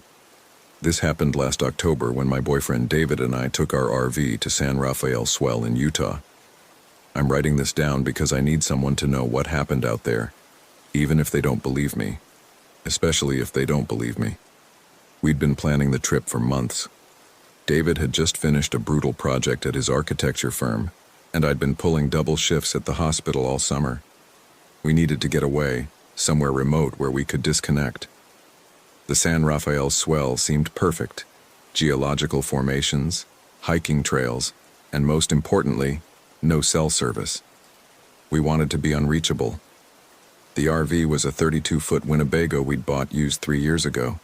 David had spent the previous weekend checking the engine, the water system, the generator. He was meticulous about maintenance, the kind of person who kept spreadsheets tracking oil changes and tire rotations. I packed our clothes, food for a week, my Kindle loaded with books I'd been meaning to read.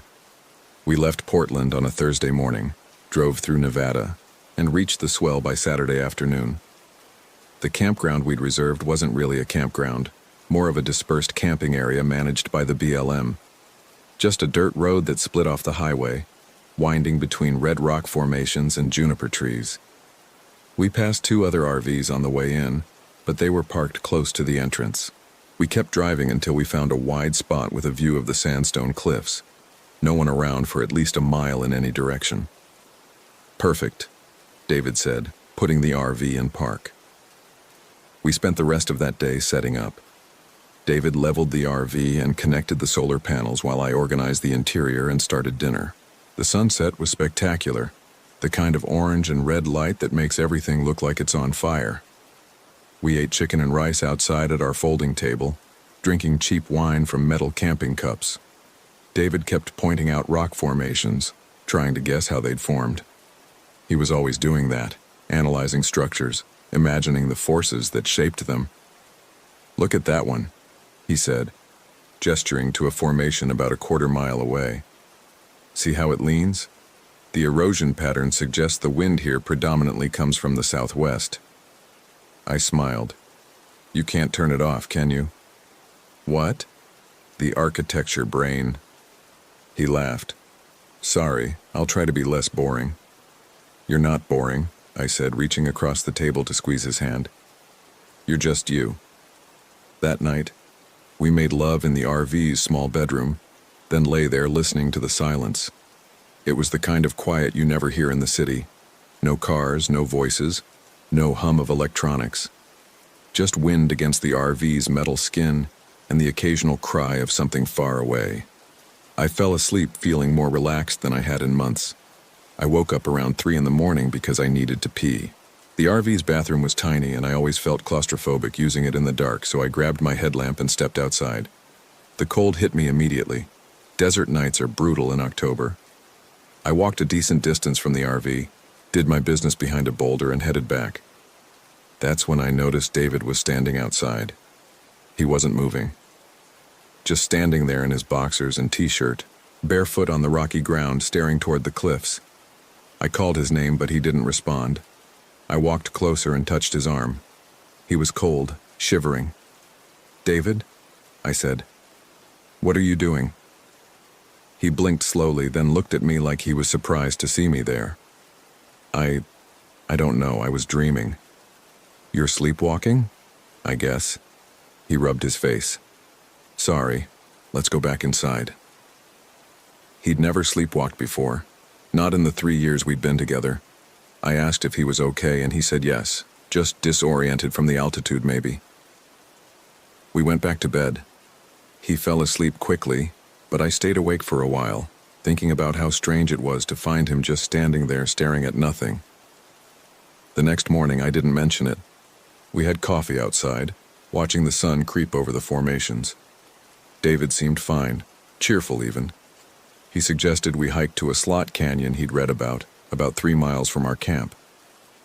I agreed, and we spent the day exploring the narrow passages between the red walls, taking photos, feeling small and insignificant in the best way. When we got back to the RV that evening, I kicked off my hiking boots by the door and went to take a shower.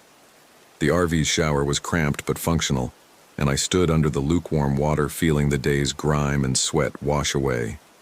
David started making dinner, pasta with jarred sauce, nothing fancy. I got dressed and joined him in the kitchen area. That's when I noticed him staring at something in his hand. "What's that?" I asked. He looked up at me, his expression confused. "I found it in my boot." "Found what?" He held out his hand. In his palm was a tooth. Not a small tooth like a child's baby tooth. This was a molar, adult-sized, with roots still attached. The enamel was yellowed, and there was dried blood crusted around the base. "Jesus," I said. "Where did that come from?" "I told you it was in my boot." "Inside?" "Against the toe." I stared at it. "That's disgusting. Throw it away." "But how did it get there?" "I don't know. Maybe you stepped on something dead, an animal carcass?" "Rachel, it was inside my boot, and this is a human tooth." I looked at him. "How do you know it's human?" "Look at it, that's a human molar." I didn't want to look at it closely, but I did. He was right. It looked human. "Maybe it's from a previous camper," I suggested. "Someone lost a tooth and it got kicked into your boot somehow." We drove 3 miles down a dirt road and parked in the middle of nowhere. How would someone else's tooth get in my boot? He had a point. I took the tooth from him, walked outside, and threw it as far as I could into the brush. When I came back inside, David was stirring the pasta, but he looked unsettled. "Let's just forget about it," I said. "It's gross, but it's gone now." He nodded, but neither of us had much appetite for dinner. That night, David woke me up, thrashing in his sleep. He was making noises, not quite words, more like grunts and moans. I shook him awake. "You were having a nightmare," I said. He sat up, breathing hard, his face slick with sweat. "Yeah." "What was it about?" "I don't remember." He rubbed his eyes. "Can we open a window? It's hot in here." It wasn't hot. If anything, it was cold. But I opened the small window above the bed anyway. He lay back down and was asleep within minutes. I stayed awake again, listening to him breathe, wondering if the altitude was affecting him more than either of us realized. The next morning, I found another tooth. This one was in the sink. I was brushing my teeth, and when I spat out the toothpaste, I saw it sitting in the drain.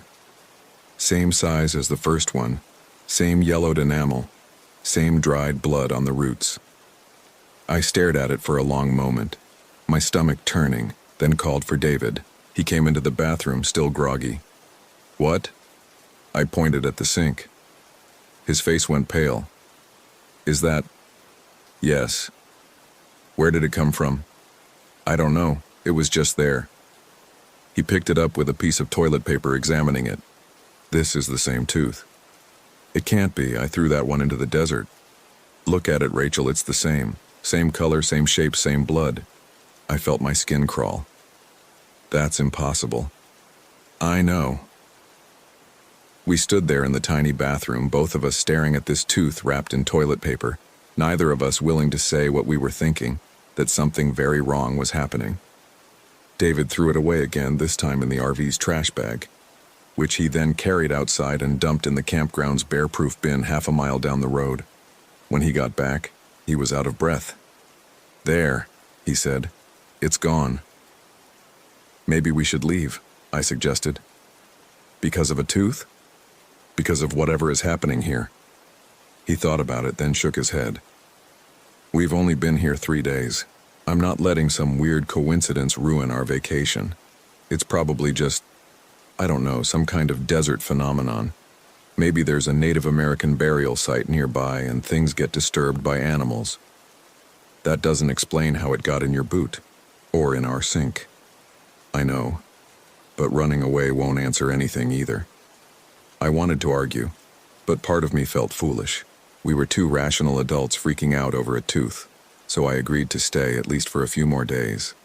That afternoon, we drove into the nearest town, a place called Green River, about 40 minutes away, to get more supplies and, honestly, to be around other people. We stopped at a small grocery store, bought more food and water, then got lunch at a diner. David seemed more like himself there, making jokes with the waitress, talking about the hikes we'd done. I started to relax. On the drive back, he asked, "Have you noticed anything else weird?" "What do you mean?" "I don't know. Sounds at night. Feelings of being watched." "Are you feeling watched?" He hesitated. "Sometimes, but maybe I'm just on edge because of the tooth thing." "I think we're both on edge." "Yeah." When we got back to the RV, everything looked normal. David checked the locks, even though we'd locked everything before leaving. We made dinner, played cards, tried to pretend everything was fine. But there was a tension between us now, an unspoken agreement not to talk about what was happening because neither of us had any explanation that made sense. That night, I woke up to find David's side of the bed empty. I sat up, panic immediate and sharp.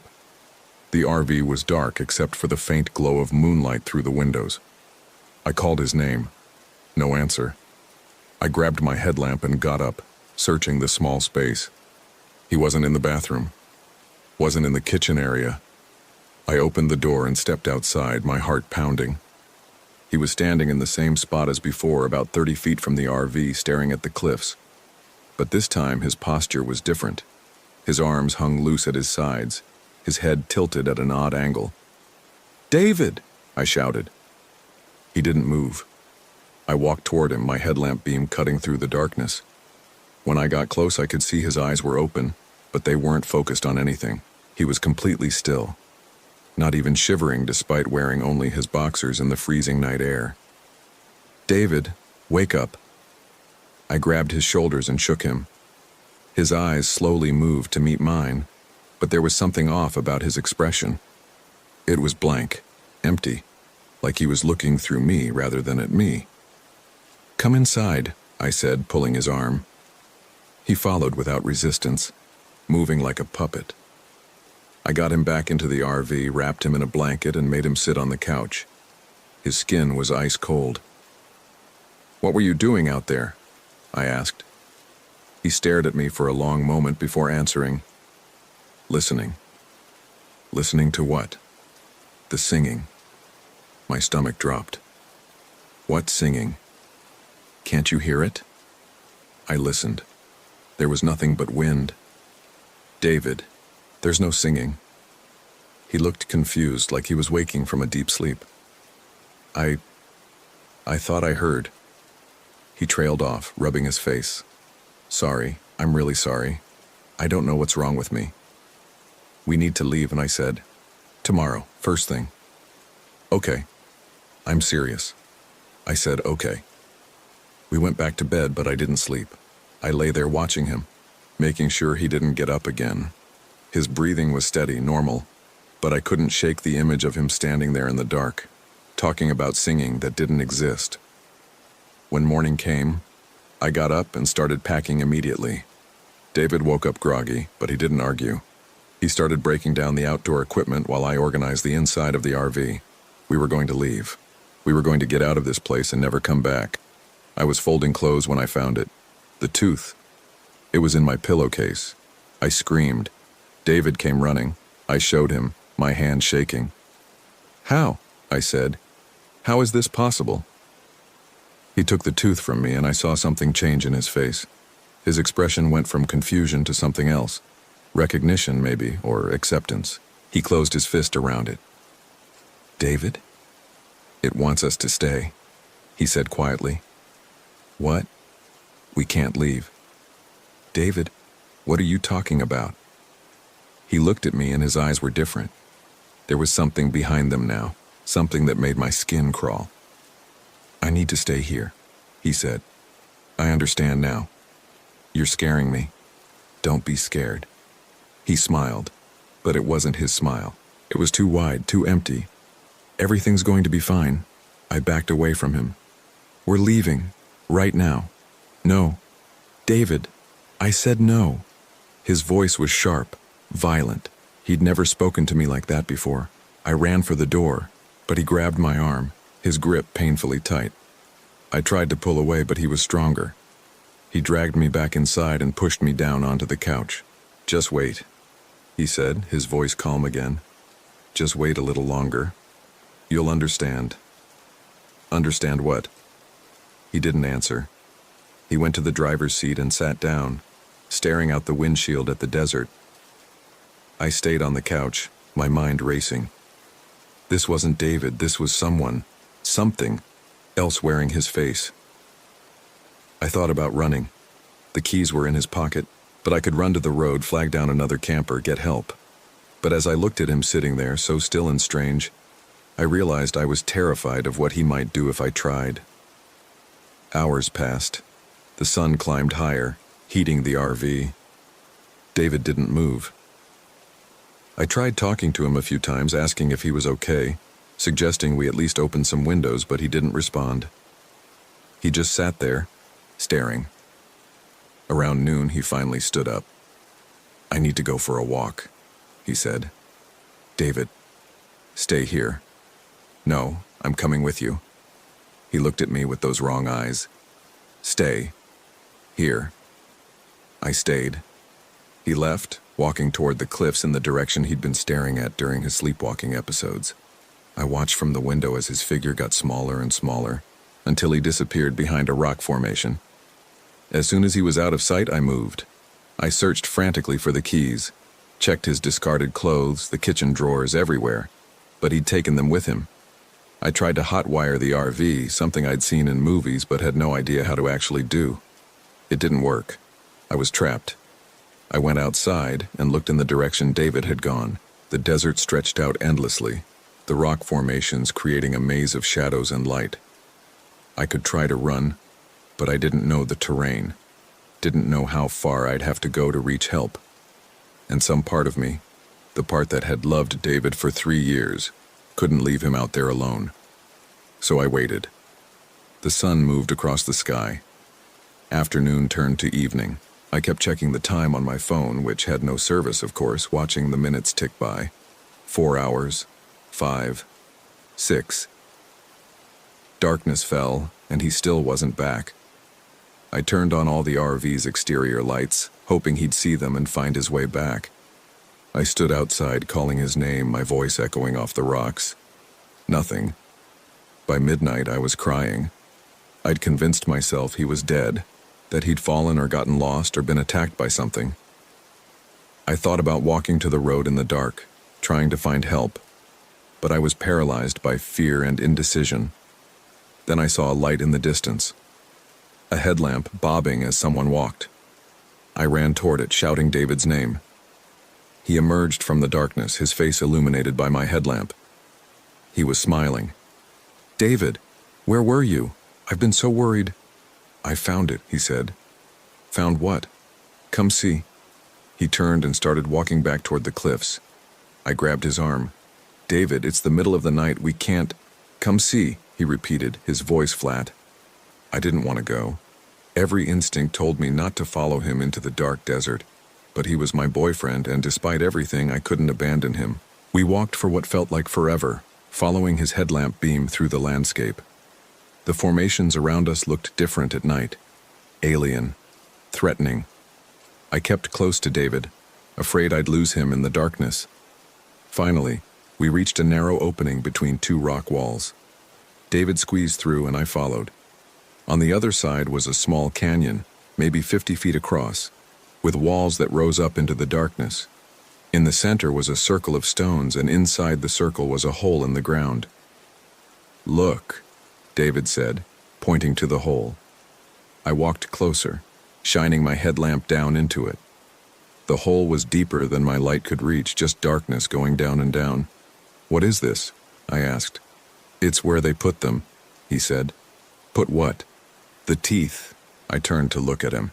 His smile had gotten wider. "David, what are you talking about?" "The people who were here before, they left their teeth as offerings, to keep it asleep." "Keep what asleep?" He gestured to the hole. "What's down there?" I felt ice run through my veins. "We need to go back to the RV." "They stopped coming," he continued as if I hadn't spoken. "No one's been here in years, so it started waking up. It sent out pieces of itself looking for new offerings." "David, that's what the tooth is, a piece of it, and it chose us." I backed away from the hole, my heart hammering. "This isn't real. You're sick. You need help." "I need to feed it," he said simply. Before I could react, he lunged at me. I tried to run, but he was faster.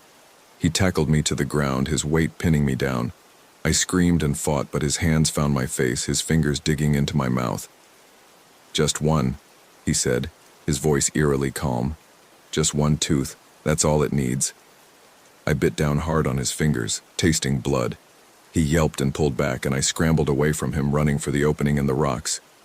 Behind me, I could hear him coming, his footsteps crunching on the stone. I made it through the opening and ran blindly into the dark, my headlamp bouncing wildly. I didn't know where I was going, didn't care, just knew I had to get away from him and that horrible hole in the ground. I ran until my lungs burned and my legs gave out. I collapsed behind a boulder, gasping for breath, listening for sounds of pursuit. There was nothing but my own ragged breathing and the wind. I waited there for hours, too terrified to move. Eventually, the sky began to lighten with the approaching dawn. I risked looking around the boulder. David was standing about 30 yards away, perfectly still, facing away from me. He was looking back toward where we'd come from, toward the canyon with the hole. I stayed hidden, watching him. He didn't move. The sun rose, painting the desert red and gold, and still he stood there like a statue.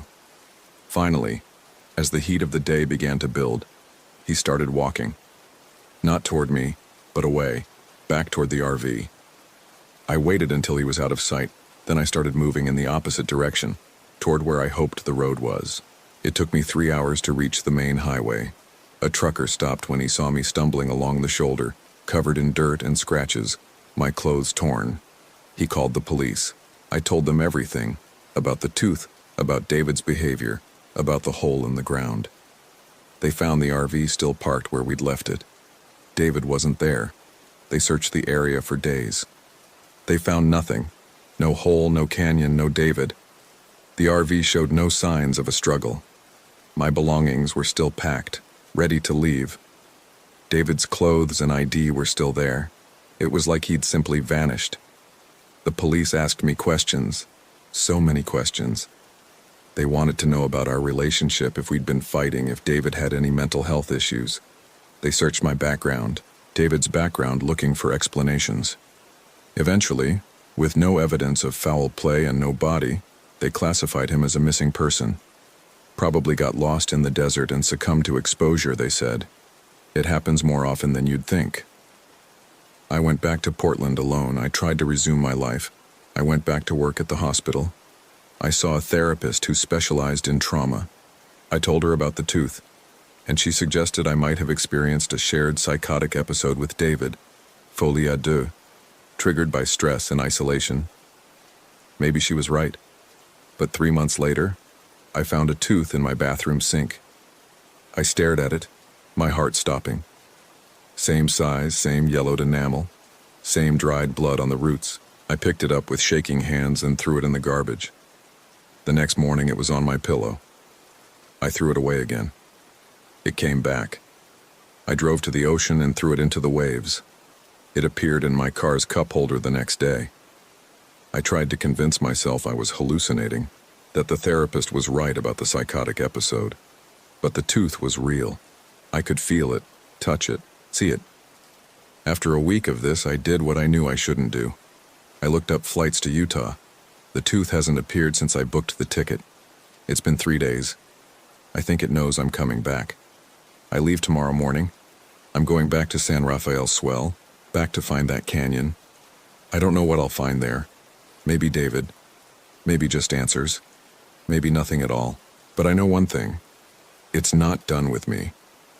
It sent the tooth back again and again until I understood what it wanted. I'm writing this down and leaving it with my friend Jenna. If something happens to me, if I don't come back, at least someone will know what happened. At least the story will be told, though I'm not sure it matters. I think about those people David mentioned, the ones who came before who left their teeth as offerings. I think about how many teeth a person has. 32 if you count wisdom teeth. I've been checking my teeth every day since the tooth first appeared. Counting them, making sure they're all there. So far they are. But last night I dreamed I was standing in the dark, staring at red rock cliffs, and I could hear singing. Beautiful, terrible singing coming from deep underground. And in the dream I understood the words. They were singing about hunger, about waiting, about how patient the earth can be. When I woke up, my mouth tasted like blood. I checked my teeth in the mirror. Still 32. But one of them, a molar on the bottom left, felt loose when I touched it with my tongue. I'm leaving in 6 hours. I'm going back to the swell, to find that hole, to find David, to understand what's happening to me. I'm not sure I'll come back. If you're reading this, if Jenna had to give this to someone because I didn't return, then I have one request. Don't go looking for me. Don't try to find that place. Don't go to San Rafael Swell. Because I think I finally understand what David understood, what the people before him understood. It's not about the tooth. It was never about the tooth. The tooth is just an invitation, and once you accept it, once you acknowledge it exists and follow it back to its source, you become part of something much older and much hungrier than you can imagine. I'm going anyway. I have to. The singing won't stop, and my tooth is getting looser, and I know that soon it will fall out on its own. And when it does, I think something else will take its place. Something that doesn't belong to me. So I'm going back. Not to fight it or escape it, but because I understand now that I was chosen, just like David was chosen, just like all the others were chosen, going back however many years or decades or centuries. The desert is patient.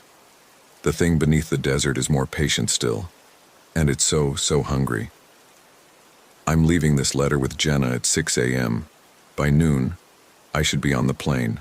By tomorrow night, I'll be back at the swell. I don't know what I'll find. I don't know if I'll ever come back. But if you find this, if you're reading these words, then you know what happened to Rachel Morrison and David Chen. You know we didn't just get lost in the desert. You know there's something out there, something that's been waiting for a very long time. And maybe, if you're very unlucky, it will choose you next. When it does, you'll know. You'll find something that shouldn't be there. A tooth, a bone, a scrap of something ancient and wrong. And you'll try to throw it away, but it will keep coming back. And eventually you'll hear the singing too. You'll hear it and you'll understand and you'll do exactly what I'm doing now. You'll go back. You'll have no choice. Because that's what it wants. That's what it's always wanted. Not our teeth. Us. Note found in the possession of Jenna Walsh, dated October 24, 2024. Rachel Morrison's flight records show she departed Portland International Airport on October 24th at 10:47 a.m. with a connecting flight through Denver, arriving in Salt Lake City at 4:32 p.m. Her rental car was returned to the Salt Lake City airport on October 26, 2 days later, with 247 miles on it. Rachel Morrison was reported missing on October 29th when she failed to show up for her shift at Providence Portland Medical Center. Her current whereabouts are unknown. David Chen remains missing. A search of the San Rafael Swell area in November 2024 found no evidence of either individual, and no geological formation matching the description in this letter could be located.